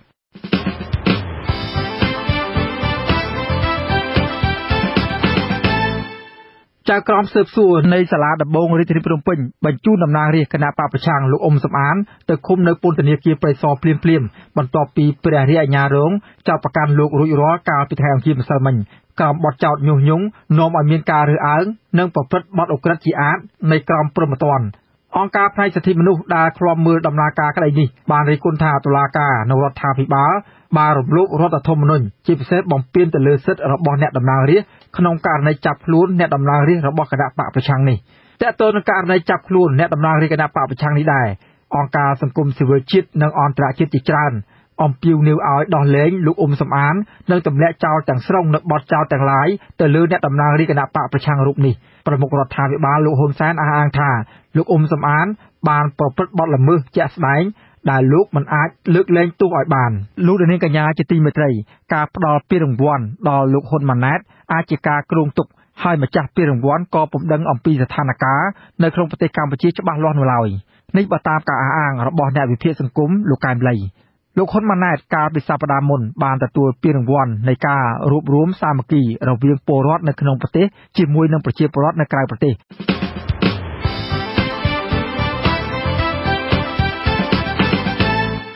លោកនាងកញ្ញាអ្នកស្ដាប់ជាទីមេត្រីកម្មវិធីផ្សាយរយៈពេល1ម៉ោងនៃវិទ្យុអាស៊ីសេរីជាភាសាខ្មែរនៅពេលនេះចប់ត្រឹមតែប៉ុណ្ណេះយើងខ្ញុំសូមគោរពជូនពរដល់អស់លោកនាងព្រមទាំងក្រុមគ្រួសារទាំងអស់ឲ្យជួបប្រកបតែនឹងសេចក្តីសុខចម្រើនហើយការធ្វើទុកបុកម្នេញដោយគ្មានការអត់ឱនទៅលើគណៈបកប្រឆាំងបែបនេះគឺជាសញ្ញាគួរឲ្យព្រួយបារម្ភសម្រាប់ការបោះឆ្នោតឃុំសង្កាត់នៅឆ្នាំ2017និងការបោះឆ្នោតសកលនៅឆ្នាំ2018ខាងមុខក្រុមអង្គការសង្គមស៊ីវិលអំពាវនាវដល់រដ្ឋាភិបាលកម្ពុជាឲ្យដោះលែងលោកអ៊ុំសំអានជាបន្ទាន់ហើយត្រូវទម្លាក់ចោលរាល់បទចោទទាំងឡាយប្រឆាំងនឹងរូបលោកជុំវិញរឿងនេះនៅក្នុងពិធីសំណេះសំណាលជាមួយគ្រួសារយោធិនពិការនៅខេត្តសៀមរាបព្រឹកថ្ងៃទី12មេសាលោកនាយករដ្ឋមន្ត្រីហ៊ុនសែនអះអាងថាលោកត្រូវតែចាប់ខ្លួនលោកអ៊ុំសំអានព្រោះតំណាងរាស្ត្របកប្រឆាំងរូបនេះប្រព្រឹត្តបទល្មើសជាក់ស្ដែងខ្ញុំបានផ្ដល់ឱកាសឲ្យពួកគេគ្រប់គ្រាន់ណាស់ទៅហើយប៉ុន្តែនិយាយពីផ្លូវច្បាប់គ្មានការចាំបាច់ដើម្បីផ្ទៀងផ្ទាត់បែបនេះទេប៉ុន្តែខ្ញុំចង់ឲ្យពលរដ្ឋកម្ពុជាយល់ឲ្យបានអំពីទឹកដីកម្ពុជានៅសល់ប៉ុណ្ណាអីប៉ុណ្ណាចូលទៅដល់រដ្ឋាភិបាលអត់មាននិយាយពីរឿងដកអភ័យឯកសិទ្ធិមិនដកអភ័យឯកសិទ្ធិទេព្រោះចាប់ក្នុងបទល្មើសជាក់ស្ដែងគឺមានតែទៅសួរសភាថាដំណើរការក្តីនេះទៅមុខទៀតឬអត់តំណាងរាជគណៈបកសង្គ្រោះជាតិមណ្ឌលខេត្តសៀមរាបលោកអ៊ុំសំអានត្រូវបានអាជ្ញាធរចាប់ខ្លួនកាលពីម៉ោងជាង12យប់ថ្ងៃអាទិត្យទី10ឈានចូលថ្ងៃទី11មេសាគឺតែប៉ុន្មានម៉ោងក្រោយពេលលោកវិលត្រឡប់ពីសហរដ្ឋអាមេរិកវិញលោកអ៊ុំសំអានគឺជាតំណាងរាស្ត្រមួយរូបដែលនិយាយមិនសំចៃមាត់អំពីរឿងព្រំដែននិងផែនទីរវាងកម្ពុជាជាមួយប្រទេសជិតខាងពិសេសបញ្ហាព្រំដែននិងផែនទីរវាងកម្ពុជានិងវៀតណាមខ្ញុំយ៉ងច័ន្ទដារាវិទ្យុអាស៊ីសេរីរាយការណ៍ពីរាជធានីភ្នំពេញបាទលោកនាងកញ្ញាជាទីមេត្រីការផ្ដល់ពានរង្វាន់ដល់លោកហ៊ុនម៉ាណែតអាចជាការគ្រោងទុកហើយម្ចាស់ពានរង្វាន់ក៏ពុំដឹងអំពីស្ថានភាពនៅក្នុងប្រទេសកម្ពុជាច្បាស់លាស់នោះឡើយនេះបើតាមការអះអាងរបស់អ្នកវិភាគសង្គមលោកកែមលីលោកហ៊ុនម៉ាណែតកាលពីសប្តាហ៍មុនបានទទួលពានរង្វាន់នៃការរួបរวมសាមគ្គីរវាងពលរដ្ឋនៅក្នុងប្រទេសជាមួយនឹងប្រជាពលរដ្ឋនៅក្រៅប្រទេសខណៈលោកមកបំពេញទស្សនកិច្ចនៅក្នុងក្រុងឡុងប៊ិចរដ្ឋកាលីហ្វ័រញ៉ាជាទីដែលពលរដ្ឋខ្មែរអាមេរិកបានធ្វើបាតកម្មជាច្រើនរយនាក់ប្រឆាំងនឹងវត្តមានរបស់លោកហ៊ុនម៉ាណែតនោះបាទសូមស្ដាប់សេចក្តីរាយការណ៍របស់លោកឆោមចក្រាការផ្ដល់ពានរង្វាន់ដល់លោកហ៊ុនម៉ាណែតអាចជាការគ្រោងទុកហើយម្ចាស់ពានរង្វាន់ក៏ពុំដឹងអំពីស្ថានភាពនៅឯប្រទេសកម្ពុជាច្បាស់លាស់ឡើយនេះបើតាមការអះអាងរបស់អ្នកវិភាគសង្គមលោកកែមលីពានរង្វាន់តាមពិតវាល្អឬក៏ជាពានរង្វាន់ស្នាដៃបើសិនជាយើងធ្វើអ្វីទៅសេសភៅសិក្សាស្រាវជ្រាវឬក៏ត្រាយប្រជាធិបតេយ្យការបង្រួមជាតិបានទេហើយមានស្ថាប័នដែលជាស្ថាប័នស្តង់ដារមួយដែលគេទទួលស្គាល់លើពិភពលោកយើងទទួលពានរង្វាន់របៀបហ្នឹងគឺមានកិត្តិយសមានការកោតសរសើរហើយគេផ្ដល់តម្លៃកាលពីថ្ងៃច័ន្ទទី11ពលរដ្ឋខ្មែរអាមេរិកជាច្រើនរយនាក់រួមនឹងអង្គការសមាគមចំនួន6នៅទីក្រុងតាកូម៉ានៃរដ្ឋ Washington ប្រមូលផ្ដុំគ្នានៅមុខសណ្ឋាគារ Red Lion ដើម្បីធ្វើបាតកម្មប្រឆាំងនឹងវត្តមានរបស់ឧត្តមសេនីយ៍ហ៊ុនម៉ាណែតរួមនឹងប្រតិភូអមដំណើរមួយចំនួនទៀតដែលពួកគេរំពឹងថាលោកហ៊ុនម៉ាណែតនឹងមកស្នាក់នៅទីនោះលោកប៉ៅប៊ុនឆេងជាអ្នកចូលរួមម្នាក់ក្នុងចំណោមអ្នកចូលរួមដទៃទៀតថ្លែងប្រាប់វិទ្យុអាស៊ីសេរីក្នុងគណៈដែលលោកកំពុងធ្វើបាតកម្មថារូបលោកក៏ដូចជាពលរដ្ឋខ្មែរអាមេរិកដទៃទៀតពុំគាំទ្រវត្តមានលោកហ៊ុនម៉ាណែតនិងប្រតិភូរួមដំណើរនៅលើទឹកដីនៃរដ្ឋ Washington ជាដាច់ខាតពីព្រោះលោកអះអាងថាពួកគេជាក្រុមដែលជាប់ពាក់ព័ន្ធក្នុងរឿងពុករលួយនិងក្រុមដែលបំផ្លាញប្រទេសជាតិព្រមទាំងមានចេតនាបំបែកបំបាក់សាមគ្គីភាពរវាងពលរដ្ឋខ្មែរនៅឯក្រៅប្រទេសថ្ងៃនេះគឺយើងធ្វើបាតកម្មដើម្បីទាមទារមិនស្វាគមន៍ហ៊ុនម៉ាណែតបាទកាលពីថ្ងៃទី9និងទី10ខែមេសាកន្លងមកនេះក៏មានបាតកម្មប្រឆាំងនឹងលោកហ៊ុនម៉ាណែតនៅក្នុងទីក្រុងឡុងប៊ិចនៃរដ្ឋកាលីហ្វ័រញ៉ាចូលរួមដោយមនុស្សជាច្រើនរយនាក់ហើយជនជាតិអាមេរិកម្នាក់ឈ្មោះ Paul ក៏បានទទួលរងគ្រោះថ្នាក់បែកក្បាលដោយការរុញច្រានពីសំណាក់កងការពារលោកហ៊ុនម៉ាណែតក្នុងគណៈដែលបរិសុទ្ធជនជាតិអាមេរិកម្នាក់នេះព្យាយាមទៅជិតលោកក្នុងគោលបំណងប្រគល់លិខិតស្នាមតាក់ទងទៅនឹងផ្លូវច្បាប់មួយចំនួនជូនលោកហ៊ុនម៉ាណែត ទាក់ទងនឹងបាតកម្មនេះពលរដ្ឋខ្មែររស់នៅប្រទេសកាណាដាក៏ប្រកាសធ្វើបាតកម្មប្រឆាំងនឹងវត្តមានឧត្តមសេនីយ៍ហ៊ុនម៉ាណែតនៅលើទឹកដីកាណាដាដែរប៉ុន្តែពួកគេពុំបានបញ្ជាក់អំពីការបរិច្ឆេទច្បាស់លាស់នៅឡើយពួកគេធ្លាប់អះអាងថាវត្តមានលោកហ៊ុនម៉ាណែតនៅលើទឹកដីបរទេសជាពិសេសនៅឯសហរដ្ឋអាមេរិកនិងកាណាដាគឺជាការព្យាយាមបំបែកបំបាក់សាមគ្គីភាពរវាងខ្មែរនិងខ្មែរនិងគឺជាការបញ្ជ្រាបឥទ្ធិពលរបស់គណៈបកប្រជាជនកម្ពុជាខ្ញុំបាទឆោមចក្រាវិទ្យុអាស៊ីសេរីពីរដ្ឋធានី Washington បាទលោកនាងកញ្ញាជាទីមេត្រីភរិយាលោកមីកសវណ្ណារាមន្ត្រីជាន់ខ្ពស់គណៈបកសង្គ្រោះជាតិប្តឹងលោកហ៊ុនម៉ាណែតកូនប្រុសលោកនាយករដ្ឋមន្ត្រីហ៊ុនសែនទៅតុលាការសហព័ន្ធសហរដ្ឋអាមេរិកនៅក្រុង Los Angeles ពីបទធ្វើទារុណកម្មនិងអំពើភេរវកម្មមេធាវីលោកមីកសវណ្ណារាបានដាក់ពាក្យបណ្ដឹងនេះស្របពេលដែលលោកហ៊ុនម៉ាណែតកំពុងមានវត្តមាននៅសហរដ្ឋអាមេរិកមេធាវីអាមេរិកកាំងពីររូបបានសុកចិត្តទទួលការពីក្តីឲ្យលោកមីកសវណ្ណារាគឺនៅក្រៅពីបានពិនិត្យយ៉ាងយកចិត្តទុកដាក់ថាការផ្ដន់ទោសលោកមីកសវណ្ណារាឲ្យជាប់ពន្ធនាគារចំនួន20ឆ្នាំនៅប្រទេសកម្ពុជានេះគឺជារឿងអយុត្តិធម៌ភរិយាលោកមីកសវណ្ណារាគឺអ្នកស្រីមីកជេមីសង្ឃឹមថាករណីនេះគឺអ្នកស្រីអាចឈ្នះក្តីព្រោះឲ្យដើមដំបូងមកហ្នឹងគាត់ថាឲ្យលោកម៉ូតិនខ្លះហ្នឹងពឹងគាត់ប្រមាណដងហើយតែគាត់អត់ព្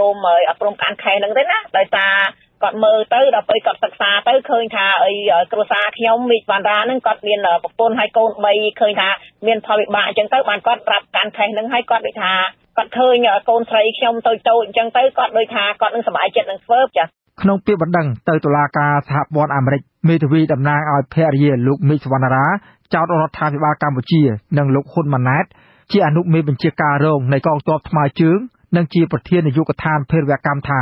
ជាអ្នកទទួលខុសត្រូវពីបទធ្វើទារុណកម្មតាមរយៈការឃុំឃាំងខ្លួនសាយតែអំពើចិត្តក្រៅច្បាប់ការឃុំខ្លួនរយៈពេលយូរនិងអំពើភេរវកម្មអន្តរជាតិក្នុងបណ្ដឹងនោះក៏បានទាមទារការខូចខាតដែលបង្កឲ្យប៉ះពាល់ដល់ចេតនាលើផ្លូវចិត្តការវាយដំការចាប់ដាក់ពន្ធនាគារនិងបាត់បង់សិទ្ធិរស់នៅជួបជុំគ្រួសារលោកមីកសវណ្ណារាគឺជាមន្ត្រីម្នាក់ក្នុងចំណោម11នាក់របស់គណៈបកសង្គ្រោះជាតិដែលតុលាការបានផ្តន្ទាទោសឲ្យជាប់ពន្ធនាគាររយៈពេល20ឆ្នាំកាលពីថ្ងៃទី15ក្រោមបទចោទថាដឹកនាំកុបកម្មនាំឲ្យមានអំពើហិង្សា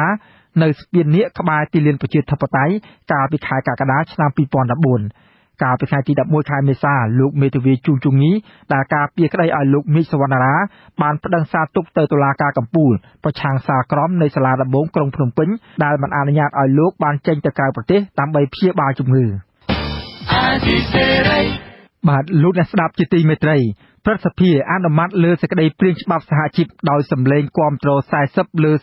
46ដោយគ្មានការគាំទ្រពីសមាជិកព្រឹទ្ធសភារបស់គណៈបក្សសំរងស៊ីដែលចូលរួមនៅក្នុងកិច្ចប្រជុំកាលពីថ្ងៃអង្គារម្សិលមិញនោះទេសមាជិកព្រឹទ្ធសភាគណៈបក្សសំរងស៊ីស្នើឲ្យស្ថាប័នកម្ពុជានីតិបញ្ញត្តិមួយនេះបញ្ជូនសេចក្តីព្រាងច្បាប់សហជីពទៅរដ្ឋសភាឲ្យពិនិត្យនិងកែប្រែខ្លឹមសារសេចក្តីព្រាងច្បាប់នោះឡើងវិញឲ្យបានយ៉ាងតិច 50% បាទលោកប្រាជេវរាយការណ៍ព័ត៌មាននេះសេចក្តីព្រាងច្បាប់សហជីពដែលបញ្ជូនដល់ដៃព្រឹទ្ធសភាអនុម័តនៅពេលនេះព្រឹទ្ធសភាមិនបានកែប្រែចំណុចណាមួយនោះទេទោះមានសំណើពីសមាជិកព្រឹទ្ធសភាគណៈបក្សសំរងស៊ីក្តីកិច្ចប្រជុំដែលចំណាយពេលជាង2ម៉ោងនៅថ្ងៃទី12ខែមេសាក្នុងពេលជជែកសួរដេញដោលនោះមានសមាជិកព្រឹទ្ធសភាមកពីគណៈបក្សសំរងស៊ីតែម្នាក់ទេគឺលោកយូសិងហេងមានឱកាសចេញមតិចោទសួរនិងដាក់សំណើក្រៅពីនេះសមាជិកព្រឹទ្ធសភាមកពីគណៈបក្សប្រជាជនកម្ពុជាសឹងទាំងអស់បានយកវេទិកានោះវិប្រហារការបញ្ចេញមតិរបស់សមាជិកព្រឹទ្ធសភាមកពីគណៈបកប្រឆាំងនិងថ្លែងការពីសេចក្តីព្រាងច្បាប់សហជីពអ្នកនាំពាក្យព្រឹទ្ធសភាលោកម៉ៅប៊ុននាងថ្លែងក្រោយការប្រជុំអនុម័តថាការស្នើរបស់សមាជិកព្រឹទ្ធសភាមកពីគណៈបកសំរងស៊ីឲ្យបញ្ជូនសេចក្តីព្រាងច្បាប់នេះទៅរដ្ឋសភាពិនិត្យឡើងវិញគឺគ្មានមូលដ្ឋានត្រឹមត្រូវទេលោកថាសេចក្តីព្រាងច្បាប់នេះការពារទាំងកម្មករទាំងអ្នកវិនិយោគខ្ញុំសន្និដ្ឋានថានេះជាចរិតរបស់អ្នកប្រឆាំងគឺថាធ្វើម៉េចឲ្យតែបានប្រឆាំងទេបើយើងគិតពីទម្រង់ច្បាប់ហើយនឹងគតិច្បាប់គឺត្រឹមត្រូវស្របច្បាប់ទាំងអស់ហើយរយៈពេល8ឆ្នាំហើយលឿនអីទៀតក្នុងកិច្ចប្រជុំនោះដែរមានការចូលរួមពីតំណាងរដ្ឋាភិបាលគឺរដ្ឋមន្ត្រីក្រសួងការងារលោកអ៊ិតសំហេងនិងតំណាងក្រសួងយុតិធម៌មកថ្លែងការពីនៅវិមានព្រឹទ្ធសភាសេចក្តីព្រាងច្បាប់ស្តីពីសហជីពដែលមាន17ជំពូកនិង100មេត្រាត្រូវបានរដ្ឋសភាអនុម័តកាលពីថ្ងៃទី4ខែមេសាសមាជិកព្រឹទ្ធសភាមកពីគណៈបក្សសំរងស៊ីលោកយូសិងហេងលើកឡើងថា សេចក្តីព្រាងច្បាប់នេះគឺរដ្ឋបတ်សិទ្ធិសេរីភាពការធ្វើបាតកម្មកោតកម្មរបស់កម្មករនិងបង្កការលំបាកដល់ការបង្កើតសហជីពព្រមទាំងបើកដៃរដ្ឋាភិបាលជ្រៀតជ្រែកផ្នែកហិរញ្ញវត្ថុរបស់សហជីពលោកស្នើមានការកែសម្រួលសេចក្តីព្រាងច្បាប់នេះឡើងវិញអញ្ចឹងទេខ្ញុំឃើញថាត្រឹមជារួមមកគឺច្បាប់នេះមានការនៅសល់ខ្វាច់ប្រហោងច្រើនហើយមិនបានតម្រូវនៅភាគីសហជីពដែលចូលរួមនឹងមិនបានដោះស្រាយនៅអ្វីដែលជាសំណុំពររបស់គាត់ដូច្នេះខ្ញុំសូមជាចុងក្រោយនេះសូមឲ្យអង្គព្រឹទ្ធសភាបញ្ជូនច្បាប់នេះត្រឡប់ទៅឲ្យរដ្ឋសភាវិញគណៈបកប្រឆាំងសង្គមស៊ីវិលសហជីពសមាជិកសភាអាស៊ាននិងសហគមន៍អន្តរជាតិតែងតែបញ្ចេញមតិប្រតិកម្មមិនពេញចិត្តចំពោះសេចក្តីព្រាងច្បាប់នេះកាលពីថ្ងៃទី5ខែមេសាក្រុមសមាជិកសភាអាស៊ានផ្នែកសិទ្ធិមនុស្សស្នើឲ្យព្រឹទ្ធសភាបដិសេធសេចក្តីព្រាងច្បាប់នេះហើយបញ្ជូនត្រឡប់ទៅស្ថាប័នជំនាញដើម្បីពិនិត្យឡើងវិញដោយសារតែពួកគេយល់ថាសេចក្តីព្រាងច្បាប់នេះពុំបានឆ្លងការពិគ្រោះយោបល់គ្រប់គ្រាន់និងបំពេញបានត្រឹមត្រូវតាមបទដ្ឋានច្បាប់អន្តរជាតិប៉ុន្តែមិនទទួលបានការឆ្លើយតបទេចំណែករដ្ឋមន្ត្រីក្រសួងការងារលោកអ៊ិតសំហេងថ្លែងប្រាប់អង្គប្រជុំក្រោយព្រឹទ្ធសភាអនុម័តសេចក្តីព្រាងច្បាប់ថាសេចក្តីព្រាងច្បាប់នេះមិនជ្រៀតជ្រែកហិរញ្ញវត្ថុសហជីពទេប៉ុន្តែក្រសួងត្រូវតែដឹងពីប្រភពចំណូលរបស់សហជីពតែតងការធ្វើកោតកម្មបាតកម្មលោកថានេះជាវិធីចុងក្រោយដែលកម្មករចង់បានយុត្តិធម៌ប៉ុន្តែមិនមែនគ្រាន់តែមនុស្សពីរបីនាក់មកធ្វើបាតកម្មរំខានឬបំពានទៅកម្មករផ្សេងទៀតដែលគេមិនដឹងអ្វីនោះទេហើយមិនមែនដូចអ្នកយោបាយខ្លះមកនិយាយថាយើងខ្លាចយើងរារាំងសិទ្ធិសេរីភាពនេះមិនមែនទេគឺថាឲ្យតែអនុវត្តត្រឹមត្រូវទៅតាមនីតិវិធីនៃច្បាប់បាទប៉ុន្តែដូចទៅវិញគឺរបស់ក្រសួងមហាផ្ទៃបង្ហាញថារយៈពេល9ខែនៅក្នុងឆ្នាំ2015មានគ្រោះថ្នាក់ចរាចរណ៍ជាង3500ករណីកើតឡើងដោយមានអ្នកស្លាប់ជិត2000នាក់និងរបួសធ្ងន់ជាង3300នាក់សង្គមស៊ីវិលដែលធ្វើការពាក់ព័ន្ធនឹងចរាចរណ៍នៅកម្ពុជារំពឹងថាអ្នកប្រើប្រាស់ផ្លូវទាំងអស់នឹងមិនបំពានច្បាប់ចរាចរណ៍នៅក្នុងឱកាសពិធីបុណ្យចូលឆ្នាំប្រពៃណីជាតិដើម្បីកុំឲ្យថ្ងៃសប្បាយរីករាយក្លាយជាថ្ងៃកើតទុក្ខព្រោះតែការធ្វេសប្រហែសតែមួយប្រព្រឹត្តភ្នែកខ្ញុំអ៊ុំរៀងសីវិទ្យុអាស៊ីសេរីភ្នំពេញបាទលោកនាងកញ្ញាជាទីមេត្រីបុគ្គលិកបកប្រែភាសាចិនអ្នកជួសជុលនិងអ្នកបើកគ្រឿងចក្រព្រមទាំងកម្មករដាំដំឡូងមីឲ្យក្រុមហ៊ុនភៀពីមិចនៅខេត្តពោធិ៍សាត់ជិត200នាក់គ្រោងធ្វើបាតកម្មទ្រង់ទ្រាយធំនៅក្រៅថ្ងៃទី20ខែមេសាបើក្រុមហ៊ុនមិនបើកប្រាក់ឈ្នួលឲ្យពួកគាត់តាមកិច្ចសន្យាអាជ្ញាធរប្រកាសគាំទ្រចំពោះសំណើកម្មករដើម្បីឲ្យក្រុមហ៊ុនពន្លឿនលើការបើកប្រាក់ឈ្នួលឲ្យកម្មករលោកចិនចេថាមានសេចក្តីរាយការណ៍ព័ត៌មាននេះក្រោយពីកម្មករប្រមូលផ្ដុំគ្នាតវ៉ានៅខាងមុខផ្ទះថៅកែជនជាតិចិនស្ថិតនៅភូមិកាច់កង់នៃឃុំអន្សាចំបក់ស្រុករកូររយៈពេល2ថ្ងៃជាប់គ្នាកាលពីថ្ងៃទី10និងថ្ងៃទី11ខែមេសាភាគីក្រុមហ៊ុនបានយល់ព្រមឲ្យកម្មករខ្ចីលុយខ្លះសិនហើយសន្យាថានឹងបើកប្រាក់ឈ្នួលឲ្យគ្រប់ចំនួននៅចន្លោះថ្ងៃទី18ទៅថ្ងៃទី20ខែមេសាតំណាងកម្មករនិងជាអ្នកបកប្រែឲ្យមេការជនជាតិចិនម្នាក់នៅការដ្ឋានទី8គឺលោកតិតហុកលីមឲ្យដឹងនៅថ្ងៃទី12ខែមេសាថាកម្មករប្រមាណ 1000 នាក់ដែលបំពេញការងារតាមជំនាញនៅក្នុងការដ្ឋានចំនួន20កំពុងជួបបញ្ហាជីវភាពព្រោះក្រុមហ៊ុនមិនបានបើកប្រាក់ឈ្នួលឲ្យតាំងពីខែវិច្ឆិកាឆ្នាំ2015លោកថាកម្មករមិនចង់បើកប្រាក់ឈ្នួលបន្តិចម្ដងនោះទេគឺចង់បើកប្រាក់ឈ្នួលដែលក្រុមហ៊ុនជំពាក់ទាំង5ខែកន្លងមកនោះពួកខ្ញុំនឹងធ្វើជាបាតកម្មមួយទៀតដែលមានច្រើនជាងនឹងទៀតបងគឺរួមទាំងអស់គ្នាហើយនិយាយរួមទៅគឺប្រហែលជាអាចប្រមូលគ្នាពីគ្រប់កន្លែងមកទាំងអស់បងព្រោះអីម្នាក់គាត់ចាំសន្យានឹងអី18 20នឹងបើសិនជាអត់ទេប្រហែលជាអាចធំជាងនឹងហើយក្នុងមានជនជាតិចិនក៏អត់បើកដែរបងពេលច្រើនគឺ12ខែហ្នឹងបងជនជាតិចិនលោកតិតហុកលីមបញ្ជាក់ថានៅល្ងាចថ្ងៃទី11និងព្រឹកថ្ងៃទី12ភាគីក្រុមហ៊ុនបានឲ្យកម្មករដាំដំឡូងមួយចំនួនខ្ចីប្រាក់ចន្លោះពី 30,000 ទៅ 50,000 រៀលក្នុងម្នាក់ចំណែកអ្នកបើកគ្រឿងចាក់ចំនួន$40និងអ្នកបកប្រែ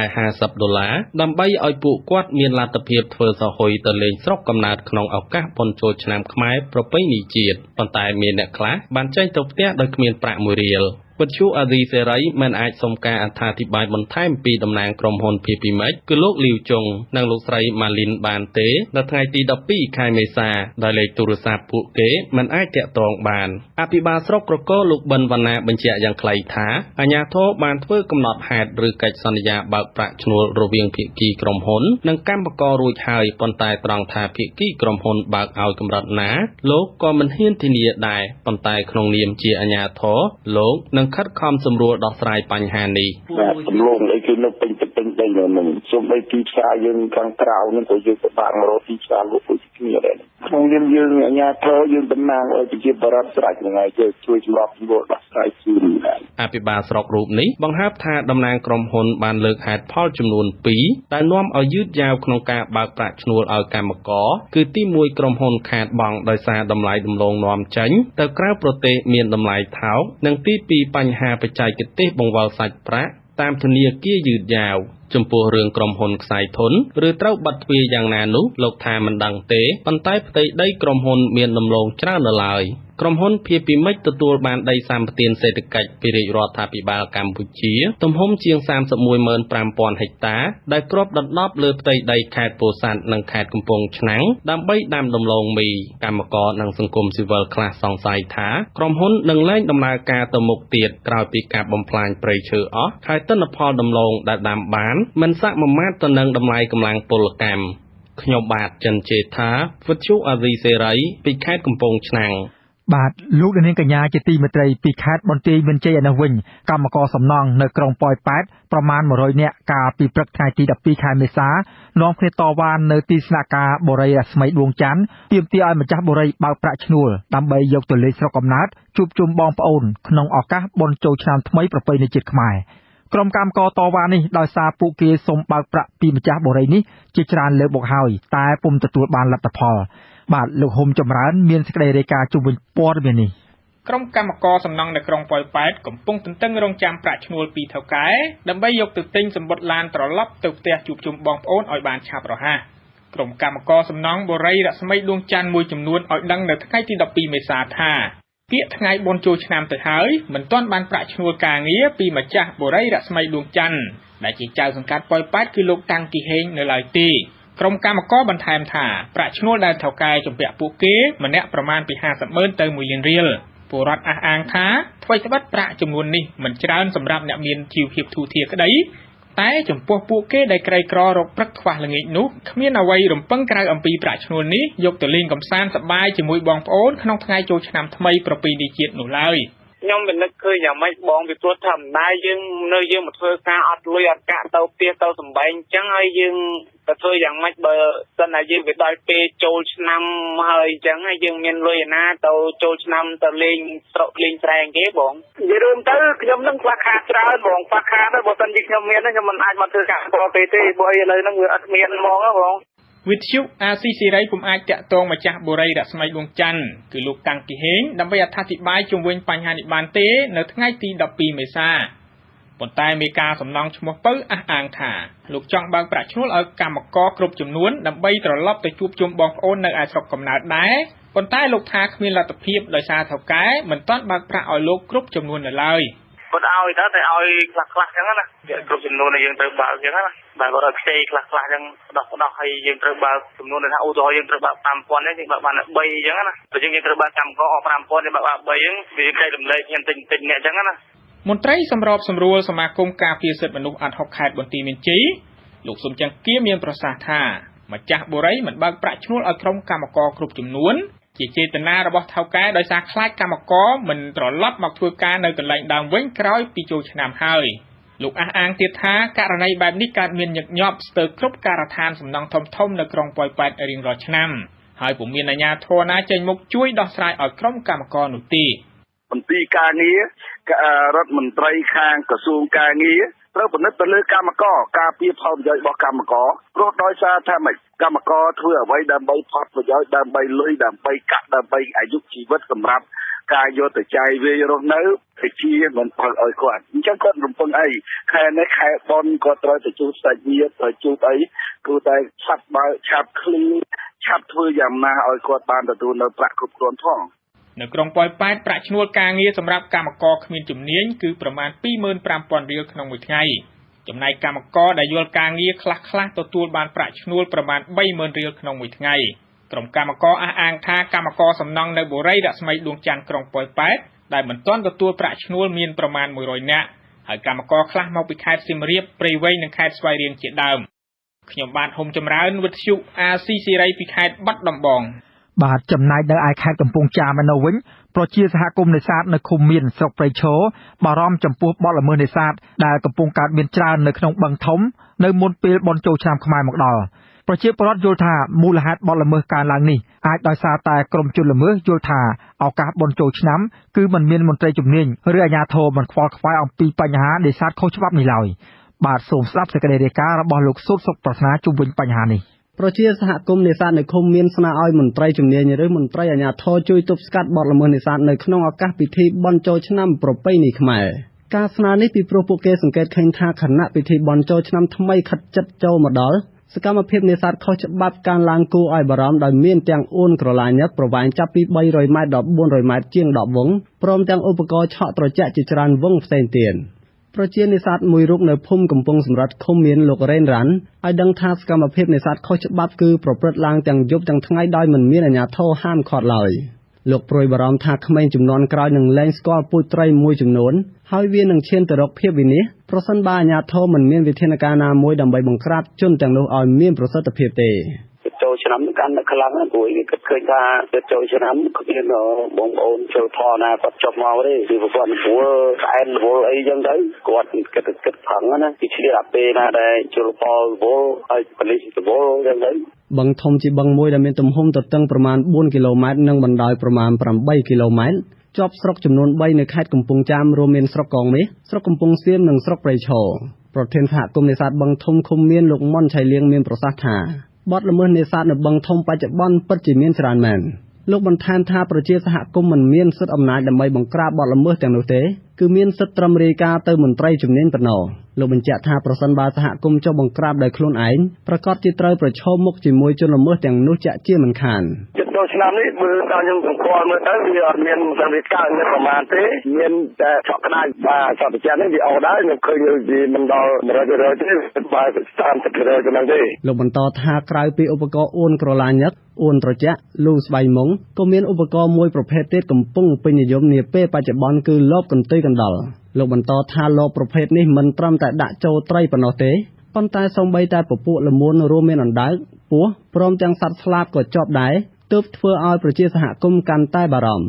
ឆ្លើយតបទៅនឹងក្តីបារម្ភរបស់ប្រជាសហគមន៍នៃខណ្ឌជលផលខេត្តកំពង់ចាមលោកអុកណារិនមានប្រសាសន៍នៅថ្ងៃទី12មេសាថាខាងលោកបានបង្ក្រាបបទល្មើសមួយចំនួនកាលពីពេលថ្មីៗនេះរួចមកហើយ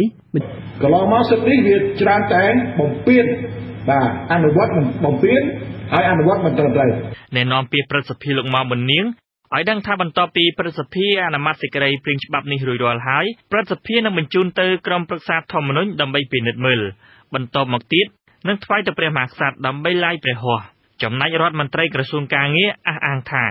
នៅពេលច្បាប់នេះចូលជាធរមានលោកនឹងអនុវត្តឲ្យបានលឿននិងមានប្រសិទ្ធភាពខ្ញុំប្រាជ្ញាវិទ្យុអាស៊ីសេរីភ្នំពេញបាទលោកនាងកញ្ញាជាទីមេត្រីងាកទៅខេត្តមណ្ឌលគិរីឯនោះវិញសមាជិកសហគមន៍និងមន្ត្រីមូលដ្ឋានរៀបចំឯកសារផ្ទេរសិទ្ធិដីភូមិចាស់និងដីព្រៃដំណំរបស់សហគមន៍ពូលេសក្នុងឃុំដាក់ដាំស្រុកអូរាំងខេត្តមណ្ឌលគិរីទៅឲ្យអង្គការមួយរូបធ្វើជាម្ចាស់កម្មសិទ្ធិសមាជិកសហគមន៍ភាគច្រើនចាត់ទុកផែនការលក់ដីនេះថាជារឿងខុសច្បាប់បាទលោករដ្ឋាភិបាលមានសេចក្តីរាយការណ៍ព័ត៌មាននេះ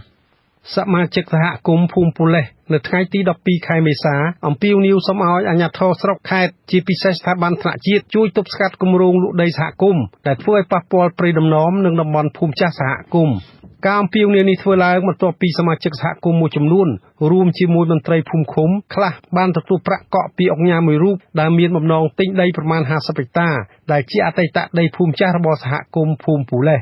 ប្រជាពលរដ្ឋភូមិពូលេសលោកចាស់ខ្លោតបញ្ជាក់ថាឯកសារផ្ទេរសិទ្ធិកាន់កាប់ដីនឹងត្រូវធ្វើនៅក្រៅពេលចូលឆ្នាំខ្មែរតាមរយៈស្នាមមេដៃអ្នកភូមិមួយចំនួនដែលបានយល់ព្រមលក់ដីនោះលោកថាមន្ត្រីភូមិឃុំនៅតំបន់នោះគឺជាអ្នកជំរុញឲ្យអ្នកភូមិលក់ដីក្រោមហេតុផលថាដីនោះនឹងត្រូវរដ្ឋប្រគល់ទៅឲ្យក្រុមហ៊ុនសម្បទានហេតុនេះអ្នកភូមិនឹងមិនបានផលកម្រៃអ្វីពីការផ្ដល់ដីសម្បទានរបស់រដ្ឋនោះឡើយមិនរៀបចំឯកសារឲ្យលុយកក់អីគេកក់ហើយតាមេភូមិគាត់ជាអ្នកនាំកូនចៅគាត់នឹងយកទៅយកនៅឯផ្ទះសំណាក់ទី1នៅខេត្តហ្នឹងចំណែកប្រធានភូមិពូលេសលោកភ្ជើគីមទទួលស្គាល់ថា អ្នកភូមិខ្លះបានចូលទៅត្រួសត្រាយព្រៃអតីតភូមិចាស់ដើម្បីត្រៀមលក់ទៅឲ្យឈ្មួញជាអង្គញាប៉ុន្តែលោកអះអាងថាមិនស្គាល់ឈ្មោះអង្គញានោះឡើយលោកថាអ្នកភូមិមានគម្រោងខ្វៀលដីព្រៃដំណំចេញពីភូមិចាស់ហេតុនេះប្រសិនអ្នកភូមិផ្តិតមេដាយលើឯកសារផ្ទេរសិទ្ធិលោកនឹងចុះហត្ថលេខាលើឯកសារនោះតាមការស្នើសុំរបស់ពលរដ្ឋសហគមន៍ជនជាតិដើមភាគតិចភ្នងភូមិពូលេសមានសមាជិកជាង100គ្រួសារសហគមន៍នេះចុះបញ្ជីសហគមន៍ជានីតិបុគ្គលកាលពីឆ្នាំ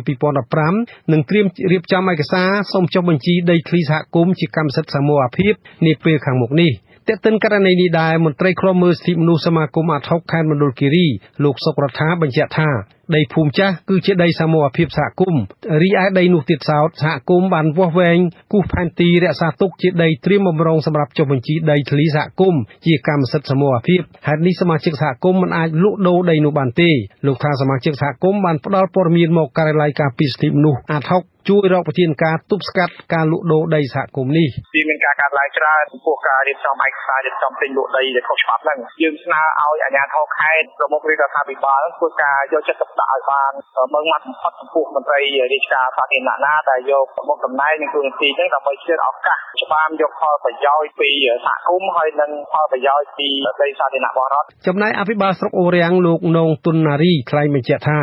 ដីភូមិចាស់គឺជាដីសមូហភាពនិងជាដីតំបន់ព្រៃដំណំសហគមន៍មិនអាចលក់ដូរបានឡើយលោកបន្តថានឹងត្រួតពិនិត្យសេចក្តីរាយការណ៍របស់សហគមន៍និងពិនិត្យមើលឯកសារផ្ទេរសិទ្ធិប្រសិនអាជ្ញាធរភូមិឃុំបញ្ជូនមកអាជ្ញាធរស្រុកសម្រេចខ្ញុំមិនទាន់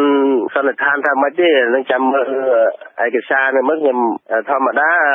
បើដីភូមិចាស់ហ្នឹងគាត់លក់មិនបានដីដំណំដីអីព្រោះគាត់ប្រឡងទៅច្រើនទៀមទាដីណំដីភូមិចាស់អីគាត់ចឹងណាទោះជាយ៉ាងណាក៏ដោយតំណាងសហគមន៍លោកទៅធីអះអាងថាអ្នកភូមិភាគច្រើននឹងរៀបចំឯកសារប្តឹងទៅអាជ្ញាធរស្រុកខេត្តជួយទប់ស្កាត់ការលក់ដូរដីសហគមន៍នេះខ្ញុំរដ្ឋាវិសាល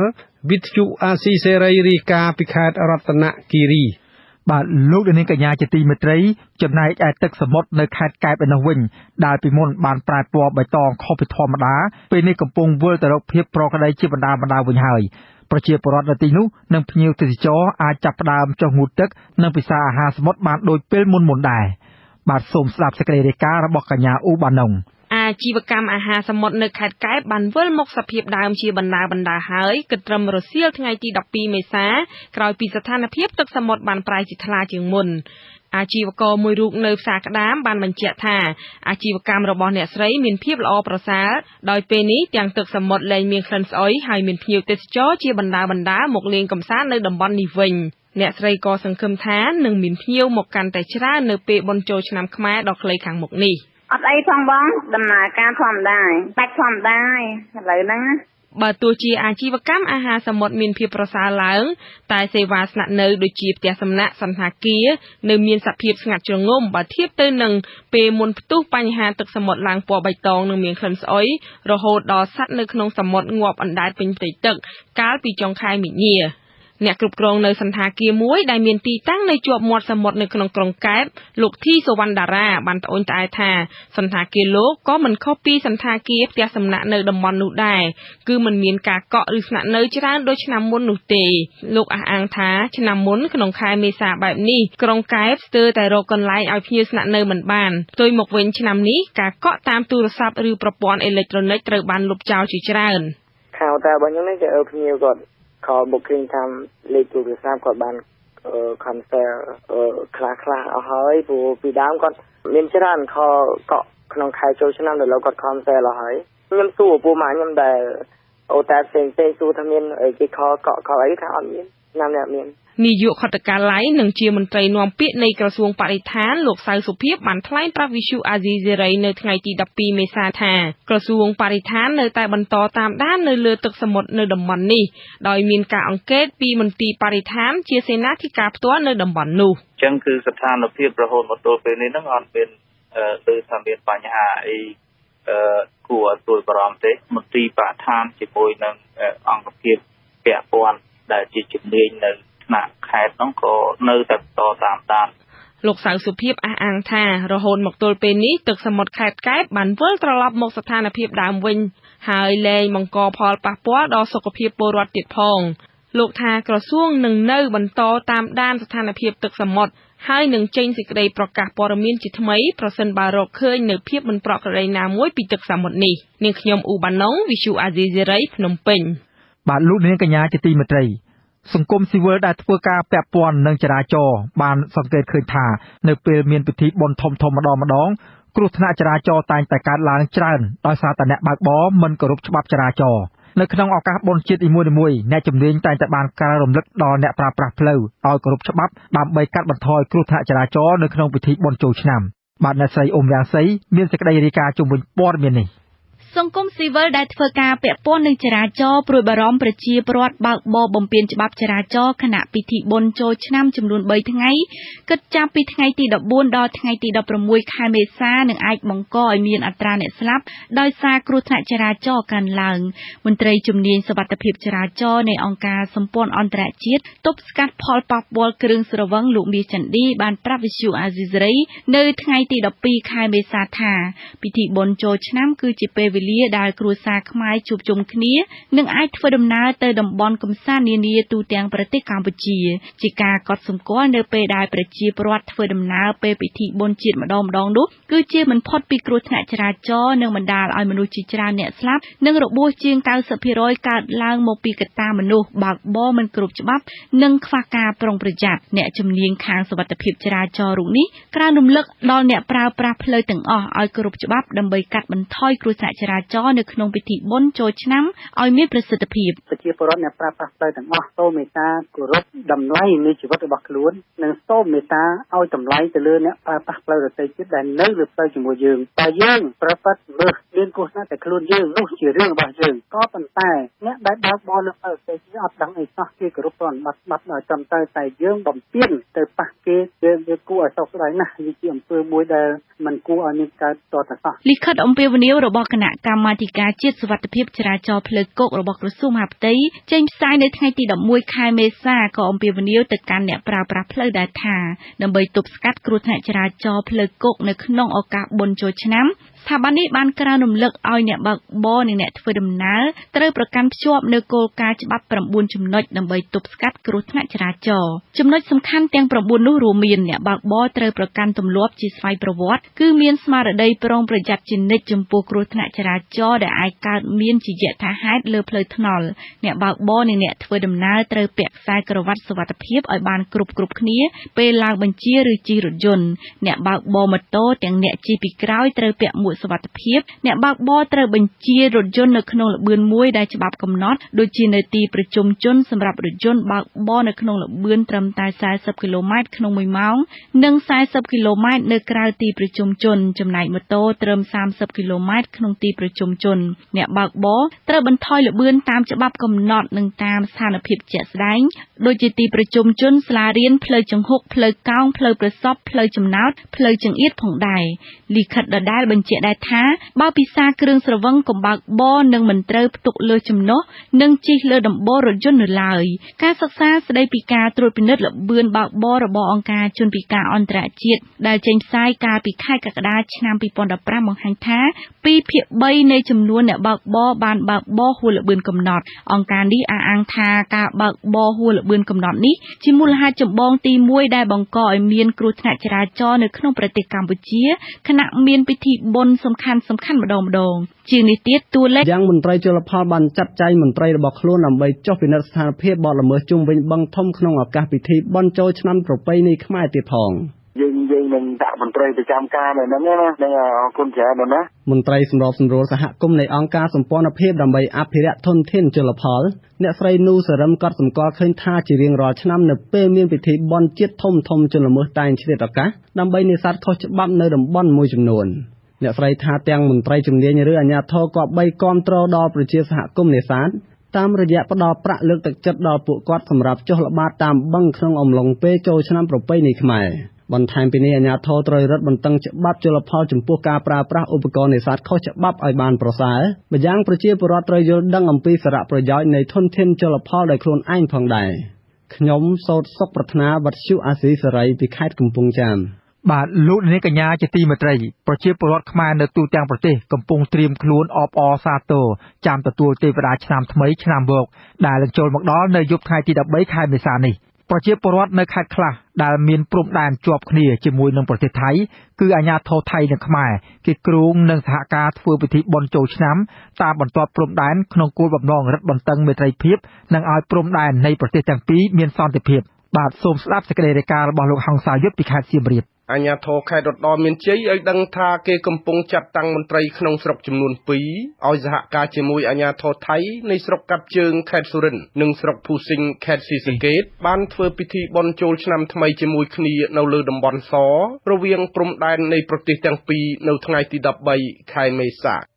អភិបាលខេត្តរតនមានជ័យគឺលោកសថាវីលោកមានប្រសាសន៍កាលពីព្រឹកថ្ងៃអង្គារទី12ខែមេសាថាលោកបានជួបពិភាក្សាជាមួយអាជ្ញាធរខេត្តសុរិន្ទនិងខេត្តស៊ីសង្កេតរបស់ថៃរួចហើយដោយភាគីទាំងពីរបានព្រមព្រៀងឲ្យអាជ្ញាធរក្រុងសំរោងនិងស្រុកកាប់ជើងខេត្តសុរិន្ទព្រមទាំងអាជ្ញាធរស្រុកអន្លង់វែងជាមួយនឹងអាជ្ញាធរស្រុកភូសិង្ហខេត្តស៊ីសង្កេតបានសហការធ្វើពិធីបុណ្យចូលឆ្នាំថ្មីជាមួយគ្នានៅច្រកទ្វារព្រំដែនអូស្មាច់និងច្រកជាំសងាំលោកសថាវីបញ្ជាក់ថាអាជ្ញាធរខេត្តរតនមានជ័យនិងខេត្តសុរិន្ទខេត្តស៊ីសង្កេតមានគម្រោងនិមន្តព្រះសង្ឃខ្មែរនិងព្រះសង្ឃថៃប្រមាណ90អង្គមកធ្វើពិធីរាប់បាតជាមួយគ្នានៅតំបន់ព្រំដែននៃប្រទេសទាំងពីរនៅក្នុងពិធីនោះក៏នឹងបើកឲ្យប្រជាពលរដ្ឋខ្មែរថៃបានចូលរួមធ្វើបុណ្យទានជាមួយគ្នាដែរអញ្ចឹងប្រជាពលរដ្ឋលោកមកចូលរួមនឹងគាត់មានបាយនំចំណីដើម្បីរាប់បាតជាមួយគ្នាដើម្បីជាមិត្តភាពកម្ពុជានិងថៃនៅច្រកទ្វារហ្នឹងអញ្ចឹងកម្មវិធីថ្ងៃចូលឆ្នាំហ្នឹងខាងអភិបាលរងខេត្តនេះក៏មកខាងយើងក៏ទៅដើម្បីជាចំណងមិត្តភាពកិច្ចការប្រតិបត្តិការបង្កើនការទំនាក់ទំនងនៅក្នុងខេត្តនិងខេត្តជាពិសេសការប្រកបលក្ខណៈឲ្យប្រជាពលរដ្ឋនៅជាប់ព្រំដែនហ្នឹងចេញចូលទៅវិញទៅមកដោយការសហការនេះបានល្អប្រសើរអភិបាលស្រុកអន្លង់វែងលោកហៅចិនវរៈយុទ្ធមានប្រសាសន៍ថារូបលោកជាមួយនឹងមន្ត្រីទទួលបន្ទុកច្រកទ្វារព្រំដែនជាំសងាំជាច្រើនទៀតបានសហការជាមួយអាជ្ញាធរស្រុកភូសិង្ហខេត្តស៊ីសង្កេតរបស់ថៃថានឹងរៀបចំធ្វើពិធីបុណ្យចូលឆ្នាំថ្មីដោយនឹងចាប់ផ្ដើមរាប់បាតព្រះសង្ឃនៅព្រឹកថ្ងៃទី13ខែមេសាកម្មវិធីនោះនឹងធ្វើឡើងនៅតំបន់សនៃព្រំដែនរវាងប្រទេសទាំងពីរក្នុងឱកាសប្រារព្ធពិធីបុណ្យចូលឆ្នាំថ្មីនេះអាជ្ញាធរខ្មែរក៏មានគម្រោងបើកឲ្យប្រជាពលរដ្ឋថៃអាចចូលមកលេងកម្សាន្តនៅតំបន់ជិតព្រំដែនបានហើយស្រុកកំណត់កន្លែងកម្សាន្តផ្ទះតំមុខអីយើងឲ្យចលនាយុវជនរៀបចំការប្រគំមន្ត្រីលេងសប្បាយប្រជាប្រិយវាយថ្អវាយអីដល់ពេលហ្នឹងយើងឲ្យអនុញ្ញាតឲ្យគាត់ចេញចូលមកកម្សាន្តព្រោះអីយើងមានតំបន់ខ្លះដូចជានៅខាងលើនេះតំបន់សាមឡុកកាស៊ីណូនេះគឺយើងអាចប្រើប្រាស់នៅធំរង្វង់1500 ម៉ែត្រគឺយើងប្រើត្រឹមតែបទព្រំដែនចូលដោយមិនប្រើ passport ទេហ្នឹងជាគោលការណ៍អាជ្ញាធរខេត្តរតនមានជ័យឲ្យដឹងថារយៈពេល 4-5 ឆ្នាំមកហើយនៅរដូវចូលឆ្នាំគឺអាជ្ញាធរខ្មែរនិងថៃនៅខេត្តបុរីរាំងខេត្តសុរិន្ទនិងខេត្តស៊ីសង្កេតតែងសហការរៀបចំធ្វើពិធីជាមួយគ្នានៅតាមច្រកព្រំដែនខ្លះដូចជានៅច្រកជប់គគីប្រាសាទតាមាន់ធំនៅច្រកអូស្មាច់និងជាំសងាំជាដើមហើយអាជ្ញាធរនៃប្រទេសទាំងពីរតែងបើកឲ្យប្រជាពលរដ្ឋខ្មែរថៃបានចេញចូលរកគ្នាខ្ញុំហងសាវយុទ្ធវិទ្យុអាស៊ីសេរីរាយការណ៍ពីខេត្តសៀមរាបលោកនាងជាទីមេត្រីកម្ដៅបរិយាកាសនៅក្នុងប្រទេសកម្ពុជាអាចកើនឡើងដល់40អង្សាសេនៅក្នុងអំឡុងពេលបុណ្យចូលឆ្នាំថ្មីនេះសេចក្តីប្រកាសព័ត៌មានស្តីពីការព្យាករណ៍អាកាសធាតុប្រចាំសប្តាហ៍របស់ក្រសួងធនធានទឹកនិងអូតូនិយមចុះថ្ងៃទី11ខែមេសាឲ្យដឹងថាចាប់ពីថ្ងៃទី11ដល់ថ្ងៃទី17ខែមេសាសីតុណ្ហភាពនៅតំបន់វាលទំនាបតំបន់មាត់សមុទ្រនិងតំបន់ខ្ពង់រាបអាចមានចន្លោះពី34ដល់40អង្សាសេក្រសួងធនធានទឹកឲ្យដឹងដែរថាក្នុងចន្លោះពេលនេះអាចមានភ្លៀងកក់ខែនៅខេត្តមណ្ឌលគិរីនិងខេត្តកោះកុងព្រមទាំងអាចមានភ្លៀងកក់ខែលាយឡំផ្គររន្ទះនិងខ្យល់កន្ត្រាក់នៅខេត្តបាត់ដំបងប៉ៃលិនខេត្តបន្ទាយមានជ័យនិងខេត្តឧត្តរមានជ័យបាទលោកនាងកញ្ញាទើបបានស្ដាប់ព័ត៌មានប្រចាំថ្ងៃរបស់វិទ្យុអាស៊ីសេរីដែលរៀបចំជូនដល់ខ្ញុំបាទសេកបណ្ឌិតពីរដ្ឋធានី Washington សហរដ្ឋអាមេរិកសូមលោកនាងរងចាំស្ដាប់សេចក្តីរាយការណ៍ពិស្ដារផ្សេងៗទៀតនៅពេលបន្តិចទៀតនេះ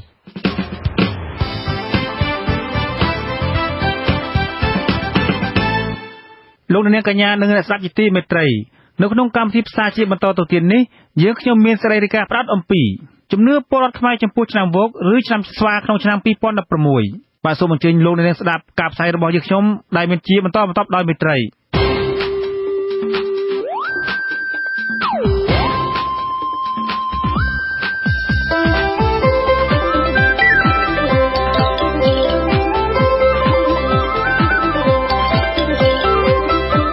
ក្តីរាយការណ៍ពិស្ដា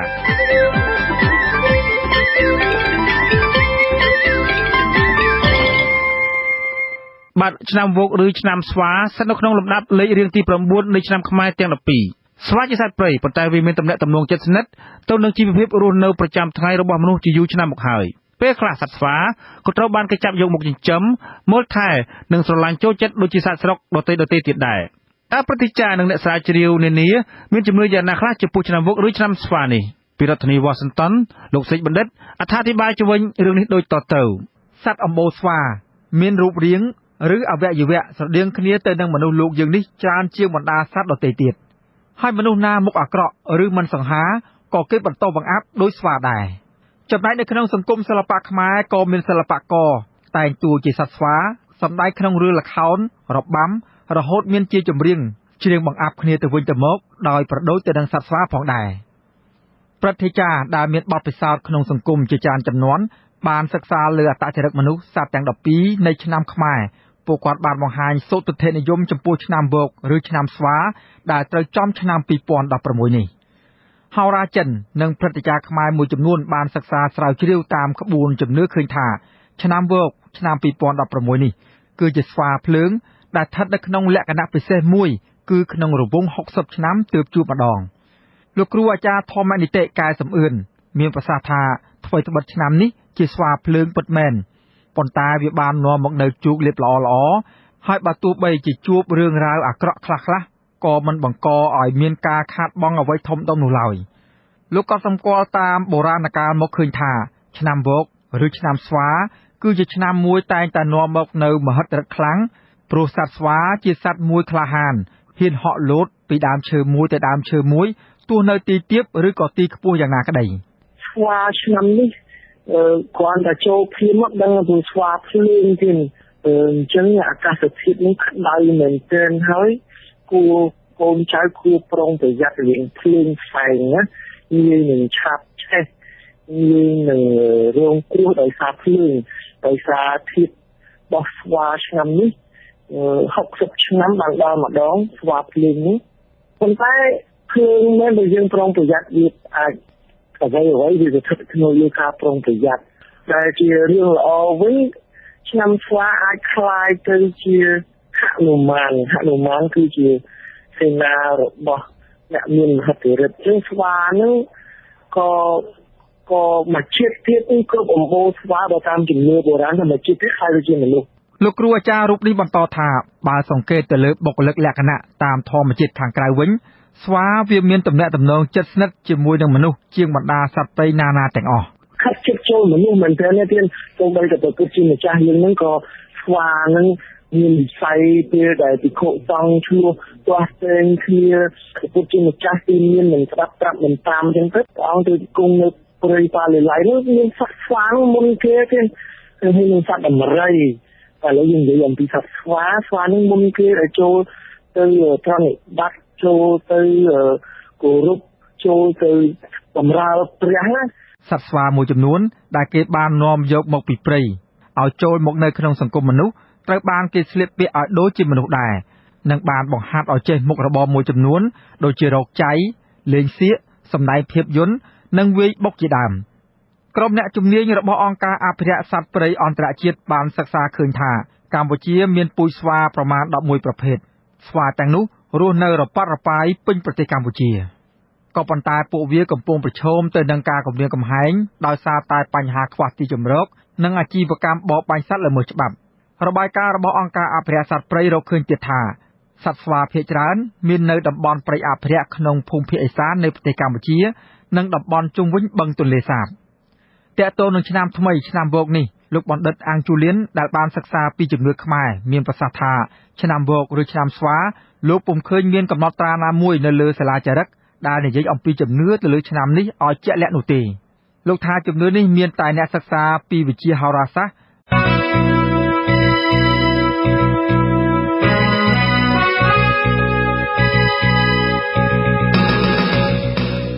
You're listening to Radio Free Asia. The following program is in Khmer.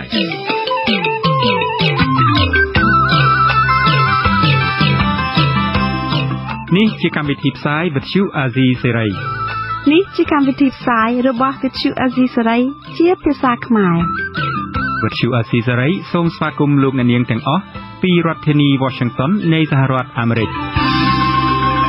ពីរដ្ឋធានី Washington ខ្ញុំបាទឆោមចក្រាសូមជម្រាបសួរលោកអ្នកនាងកញ្ញាទាំងអស់ជាទីមេត្រីខ្ញុំបាទសេកបណ្ឌិតក៏សូមជម្រាបសួរអស់លោកអ្នកនាងកញ្ញាអ្នកស្ដាប់ទាំងអស់ជាទីគោរពរាប់អានយើងខ្ញុំសូមជូនកម្មវិធីផ្សាយសម្រាប់ព្រឹកថ្ងៃពុធ7កើតខែចែកឆ្នាំមមែសប្បុរសពុទ្ធសករាជ2559ដែលត្រូវនៅថ្ងៃទី13ខែមេសាគ្រិស្តសករាជ2016បាទថ្ងៃនេះគឺជាថ្ងៃទី1នៃពិធីបុណ្យចូលឆ្នាំថ្មីប្រពៃណីជាតិដែលសង្ក្រាន្តនឹងចូលមកដល់នៅម៉ោង 20:00 យប់នេះសួស្តីឆ្នាំថ្មីសួស្តីឆ្នាំថ្មី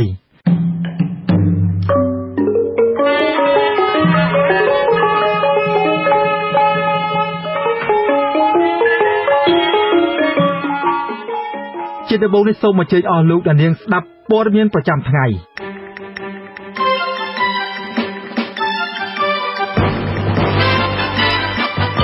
អង្គការសង្គមស៊ីវិលអះអាងថាតុលាការនិងរដ្ឋាភិបាលរំលោភរដ្ឋធម្មនុញ្ញករណីចាប់ខ្លួនលោកអ៊ុំសំអានភរិយារបស់លោកមេឃសវណ្ណារាប្តឹងលោកហ៊ុនម៉ាណែតទៅតុលាការសហព័ន្ធនៃសហរដ្ឋអាមេរិកអ្នកស្រាវជ្រាវលើកិច្ចការអភិវឌ្ឍសង្គមរិះគន់ថាលោកហ៊ុនម៉ាណែតនៅមិនទាន់មានស្នាដៃអាចទទួលពានរង្វាន់ភាពជាមេដឹកនាំនោះបាននៅឡើយទេសហគមន៍ជនជាតិដើមភាគតិចភ្នងចោទមន្ត្រីមូលដ្ឋានថាដឹកនាំអ្នកភូមិលក់ដីសហគមន៍រួមនឹងព័ត៌មានមួយចំនួនទៀត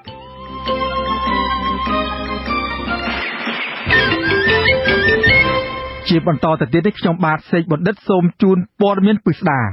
ចៅក្រមស៊ើបសួរនៃតុលាការក្រុងភ្នំពេញបញ្ជូនអ្នកតំណាងរាស្ត្រគណៈបកប្រឆាំងលោកអ៊ុំសំអានទៅឃុំនៅក្នុងពន្ធនាគារព្រៃសរភ្លាមបន្ទាប់ពីព្រះរាជអាជ្ញារងចោទប្រកាន់លោករួចរាល់កាលពីថ្ងៃអង្គារម្សិលមិញក្រោមបទចោទញុះញង់នាំឲ្យមានការរើសអើងនិងប្រព្រឹត្តបទឧក្រិដ្ឋជាអាតនៃក្រមព្រហ្មទណ្ឌអង្គការផ្នែកសិទ្ធិមនុស្សដែលឃ្លាំមើលដំណើរការក្តីនេះរិះគន់ថាតុលាការនិងរដ្ឋាភិបាលបានរំលោភរដ្ឋធម្មនុញ្ញជាពិសេសបំពានទៅលើសិទ្ធិរបស់អ្នកតំណាងរាស្ត្រក្នុងករណីចាប់ខ្លួនអ្នកតំណាងរាស្ត្រគណៈបកប្រឆាំងរូបនេះតំណាងរាស្ត្រគណៈបកសង្គ្រោះជាតិកាលពីថ្ងៃទី12ខែមេសាម្សិលមិញធ្វើពហិការមិនចូលរួមកិច្ចប្រជុំរដ្ឋសភាព្រោះមិនចង់រំលោភច្បាប់រដ្ឋធម្មនុញ្ញទាក់ទងនឹងការចាប់ឃុំខ្លួនតំណាងរាស្ត្រលោកអ៊ុំសំអានបាទលោកលេងម៉ាលីមានសេចក្តីរាយការណ៍ជុំវិញព័ត៌មាននេះមន្ត្រីជាន់ខ្ពស់គណៈបកសង្គ្រោះជាតិលោកសុនឆៃបញ្ជាក់ថាជំហររបស់គណៈបកសង្គ្រោះជាតិនៅតែថ្កោលទោសនិងចាត់ទុកការចាប់ខ្លួនលោកអ៊ុំសំអានខុសច្បាប់ព្រោះសកម្មភាពរបស់លោកអ៊ុំសំអានជាការបញ្ចេញមតិស្របច្បាប់ក្នុងនាមជាអ្នកតំណាងរាស្ត្រយល់ថាជាសកម្មភាពធ្វើស្របទៅតាមរដ្ឋធម្មនុញ្ញទៅទៀតកម្មភាពរបស់គាត់ដែលសរសេរច្បាស់នៅក្នុងរដ្ឋធម្មនុញ្ញគឺនិយាយអំពីការសម្ដែងយោបល់ការបញ្ចេញមតិក្នុងការបំពេញមុខងាររបស់គាត់ការបញ្ចេញមតិការបញ្ចេញយោបល់ធម្មតាវាមានករណីគ្រប់បែបយ៉ាងទាំងអស់ករណីពាក់ព័ន្ធទៅនឹងអំពើពុករលួយករណីពាក់ព័ន្ធទៅនឹងសិទ្ធិរបស់ពលរដ្ឋការរំលោភដីធ្លីពលរដ្ឋហើយក៏វាពាក់ព័ន្ធទៅនឹងបញ្ហាជាតិធំដែរបញ្ហាឯករាជ្យភាពបញ្ហាបូរណភាពទឹកដីឯជាដើមលោកសុនឆៃថ្លែងក្នុងសន្និសីទកាសែតនាទីស្នាក់ការកណ្ដាលគណៈបកសង្គ្រោះជាតិនៅព្រឹកថ្ងៃទី12មេសាថាជំហររបស់ក្រុមតំណាងរាស្ត្រគណៈបកសង្គ្រោះជាតិធ្វើពហិការមិនចូលប្រជុំគណៈកម្មាធិការអចិន្ត្រៃយ៍រដ្ឋសភានិងកិច្ចប្រជុំពេញអង្គរបស់រដ្ឋសភានាពេលរសៀលគឺមិនចង់ចូលរួមធ្វើខុសច្បាប់យើងមិនអាចបណ្តែតបណ្តោយឲ្យស្ថាប័នជាតិស្ថាប័នរដ្ឋសភាដែលចែងច្បាស់លាស់ថាជាស្ថាប័នឯករាជ្យជាស្ថាប័នដែលតំណាងឲ្យប្រជាជាតិខ្មែរទាំងមូលនេះទៅធ្វើការងារមួយដែលមិនច្បាស់លាស់មិនត្រឹមត្រូវតាមគោលការណ៍នៃរដ្ឋធម្មនុញ្ញគឺយើងមិនចូលរួមធ្វើខុសលោកសុនឆៃបន្តថាហេតុផលទី2ដែលមិនទៅចូលរួមប្រជុំសភាពេញអង្គនោះព្រោះតំណាងរាស្ត្រគណៈបកសង្គ្រោះជាតិដឹងមុនថាកិច្ចប្រជុំនោះនឹងមិននិយាយអ្វីក្រៅពីការសម្រេចលើកអភ័យឯកសិទ្ធិអ្នកតំណាងរាស្ត្រឬត្រូវបញ្ឈប់ការចាប់ចងនោះទេលោកសុនឆៃបញ្ជាក់ទៀតថាការលើកអភ័យឯកសិទ្ធិអ្នកតំណាងរាស្ត្រតាមមាត្រា80នៃរដ្ឋធម្មនុញ្ញត្រូវតែមានការសម្រេចពីសម្លេងសមាជិកសភា2/3គឺចាប់ពីចំនួន83នាក់ឡើងទៅរីឯការបញ្ឈប់ការចាប់ចងអ្នកតំណាងរាស្ត្រគឺត្រូវការសម្លេងគាំទ្រចំនួន3/4គឺ92សម្លេងឡើងទៅ ទាក់ទងចំណុចនេះខាងលោកសុនឆៃថ្លែងថាការដកអភ័យឯកសិទ្ធិអ្នកតំណាងរាស្ត្រត្រូវតែមានសម្លេងសមាជិកសភា2/3 ចំណែកឯលោកនាយករដ្ឋមន្ត្រីហ៊ុនសែនលើកហេតុផលដែលថាការបញ្ឈប់ដំណើរការក្តីនេះក៏ត្រូវមានសម្លេង3/4 ដែរដូច្នេះតម្រូវការទាំងពីរនេះមិនអាចរកបានទេនៅពេលដែលអ្នកតំណាងរាស្ត្រគណៈបកសង្គ្រោះជាតិមិនចូលរួមប្រជុំនោះបញ្ហាខាត់ខ្លួនលោកអ៊ុំសំអាននេះត្រូវបានលោកនាយករដ្ឋមន្ត្រីហ៊ុនសែនថ្លែងថាធ្វើឡើងតាមបទល្មើសជាក់ស្ដែងដែលលោកអ៊ុំសំអាននៅតែបន្តបង្ហោះ Facebook អំពីបញ្ហាទាក់ទងនឹងព្រំដែននិងផែនទីคล้ายខ្ញុំមិននិយាយអំពីរឿងនយោបាយទេខ្ញុំនិយាយពីអង្គហេតុរបស់វាសូមអ្នកសង្គមស៊ីវិលនិងពួកអ្នកនិយាយមើលឲ្យច្បាស់រឿងចាប់ក្នុងបទល្មើសជាក់ស្ដែងអ្នកឯងកំពុងធ្វើបទល្មើសជាក់ស្ដែងពេលដែលគេចាប់ខ្លួនpage Facebook របស់អ្នកឯងនៅកំពុងផ្សាយខ្ញុំបានឲ្យឱកាសគ្រប់គ្រាន់ហើយដោយនាំយកផែនទីពីអង្គការសហប្រជាជាតិមកផ្ទៀងផ្ទាត់ជាមួយផែនទីរដ្ឋាភិបាលមិនមែនយកផែនទីរដ្ឋាភិបាលទៅផ្ទៀងផ្ទាត់ជាមួយនឹងផែនទីអង្គការសហប្រជាជាតិទេទី2ខ្ញុំបានសុំប្រធានាធិបតីប្រាំងដើម្បីនាំមកនៅផែនទីយកមកផ្ទៀងផ្ទាត់ជាមួយផែនទីរបស់រាជរដ្ឋាភិបាលដែលបាននឹងកំពុងប្រាស់គឺអត់មានអីខុសគ្នាទាំងអស់លោកនាយករដ្ឋមន្ត្រីក៏ចេញបញ្ជាឲ្យចាប់ខ្លួនបន្តទៀតចំពោះជនណាដែលនិយាយអំពីបញ្ហាផែនទីคล้ายលោកសំអាងហេតុផល2យ៉ាងលើការបញ្ជាដាច់ណាត់នេះគឺទី1ដោយសារមាត្រាទី2នៃរដ្ឋធម្មនុញ្ញឲ្យប្រើផែនទីខ្នាត1/100,000បោះពុម្ពដោយក្រមភូមិសាស្ត្រឥណ្ឌូចិនក្នុងចន្លោះឆ្នាំ1933ដល់1953ទី2ដរាបណាសុពលភាពនៃសច្ចាប័នលើកិច្ចព្រមព្រៀងបន្ថែមរវាងកម្ពុជានិងវៀតណាមដែលសេចក្ដីឲ្យសច្ចាប័ននិងព្រះមហាក្សត្រឡាយបរិលេខាគឺនៅជាធរមានអ្នកឯងនិយាយបែបទីខ្លាំងៗខ្ញុំចាប់អ្នកឯងភ្លាមមិនថាអ្នកឯងជាសមាជិកសភាឬក៏សមាជិកព្រឹទ្ធសភាឬទេអានឹងជាបទល្មើសជាក់ស្ដែងព្រោះនេះជាការញុះញង់ធំណាស់ដែលបង្កមហន្តរាយដល់ប្រទេសជាតិចឹងអ្នកច្បាប់ទាំងឡាយនិយាយពីច្បាប់អ្នកឯងនិយាយពីច្បាប់ខ្ញុំក៏និយាយពីច្បាប់អ្នកឯងកុំអាងមានអភ័យឯកសិទ្ធិហើយអ្នកឯងមកធ្វើបទល្មើសជាក់ស្ដែងនេះជាបទល្មើសជាក់ស្ដែងប្រធានផ្នែកបច្ចេកទេសស៊ើបអង្កេតនៃអង្គការសិទ្ធិមនុស្សលីកាដូលោកអំសំអាតក៏សម្គាល់ថាការនិយាយអំពីបញ្ហាព្រំដែនគឺជាសិទ្ធិរបស់ពលរដ្ឋនិងជាការងាររបស់អ្នកតំណាងរាស្ត្រស្ដីពីកង្វល់របស់ជាតិប្រជាពលរដ្ឋទាំងអស់មានសិទ្ធិក្នុងការបញ្ចេញមតិនិងកង្វល់របស់ពួកគាត់គ្រប់គ្នាណាហើយជាពិសេសគឺតំណាងរាស្ត្រដែលជាតំណាងរបស់ពលរដ្ឋហ្នឹងការងាររបស់គាត់ធ្វើអញ្ចឹងហើយអ្វីដែលជាការព្រួយបារម្ភរបស់ពលរដ្ឋគាត់អាចពិនិត្យមើលណាគាត់អាចបញ្ចេញមតិគាត់អាចអីចឹងទាំងអស់អាហ្នឹងវាជាការងាររបស់តំណាងរាស្ត្រហើយនឹងសិទ្ធិសេរីភាពក្នុងការបញ្ចេញមតិរបស់ពលរដ្ឋតែចំណែកឯការបោះបង្គោលព្រំដែនការចរចាជាមួយប្រទេសជិតខាងដើម្បីបោះបង្គោលព្រំដែនវាជាកាតព្វកិច្ចរបស់រដ្ឋាភិបាលមន្ត្រីគណៈបកប្រឆាំងលោកសុនឆៃថ្លែងថាតាក់ទងនឹងករណីរបស់លោកអ៊ុំសំអានគណៈបកសង្គ្រោះជាតិអំពាវនាវឲ្យរដ្ឋាភិបាលដោះលែងជាបន្ទាន់ហើយកុំធ្វើបែបនេះតទៅទៀតព្រោះពេលនេះជាពេលដែលរដ្ឋាភិបាលកំពុងពង្រឹងនីតិរដ្ឋលោកថាគណៈបកសង្គ្រោះជាតិនៅតែបន្តអនុវត្តគោលនយោបាយអហិង្សានិងបន្តពង្រឹងវប្បធម៌សន្តិនិកគណៈបកសង្គ្រោះជាតិនឹងជជែកជាមួយគណៈបកប្រជាជនកម្ពុជាដើម្បីដោះស្រាយបញ្ហានេះលោកសុនឆៃបញ្ជាក់ថាការចាប់ខ្លួននេះមិនអាចបិទមាត់គណៈបកសង្គ្រោះជាតិក្នុងការរិះគន់បានឡើយខ្ញុំបាទលេងម៉ាលីវិទ្យុអាស៊ីសេរីពីរាជធានីភ្នំពេញបាទលោកនាងកញ្ញាជាទីមេត្រីតាក់ទងនឹងករណីចាប់ខ្លួនតំណាងរាជគណៈបកប្រឆាំងរូបនេះដែរអង្គការសង្គមស៊ីវិលជាតិនិងអន្តរជាតិជាច្រើនអំពាវនាវឲ្យដោះលែងលោកអ៊ុំសំអាននិងទម្លាក់ចោលទាំងស្រុងនៅបទចោទទាំងឡាយទៅលើតំណាងរាជគណៈបកប្រឆាំងរូបនេះប្រមុខរដ្ឋាភិបាលលោកហ៊ុនសែនអះអាងថាលោកអ៊ុំសំអានបានប្រព្រឹត្តបទល្មើសជាក់ស្ដែងដែលលោកមិនអាចលើកលែងទោសឲ្យបានបាទលោកយ៉ងច័ន្ទរារាយការណ៍ព័ត៌មាននេះនាយកប្រតិបត្តិទទួលបន្ទុកកិច្ចការតំបន់អាស៊ីនៃអង្គការឃ្លាំមើលសិទ្ធិមនុស្សអន្តរជាតិ Human Rights Watch លោក Brett Adam ហៅការចាប់ខ្លួនលោកអ៊ុំសំអាននៅពេលនេះថាជាការរំលោភច្បាប់និងធ្វើឡើងក្រោមហេតុផលនយោបាយតាមរយៈសារអេឡិចត្រូនិកមកកាន់វិទ្យុអាស៊ីសេរីនៅថ្ងៃទី12មេសាលោក Brett Adam ជំរុញឲ្យរដ្ឋាភិបាលដោះលែងលោកអ៊ុំសំអាននិងសកម្មជនគណបកប្រឆាំងផ្សេងទៀតដែលកំពុងជាប់ពន្ធនាគារគាត់គួរតែត្រូវបានដោះលែងភ្លាមៗហើយការផ្ដន្ទាទោសនិងការចាប់ប្រកាន់ដែលមានចរិតនយោបាយទាំងអស់ប្រឆាំងនឹងរូបគាត់និងគណៈបកសង្គ្រោះជាតិត្រូវតែបញ្ចប់ម្ចាស់ជំនួយគួរតែប្រាប់ទៅរដ្ឋាភិបាលកម្ពុជាថាការធ្វើបែបនេះវាល្មមបញ្ចប់ហើយវាល្មមគ្រប់គ្រាន់ហើយ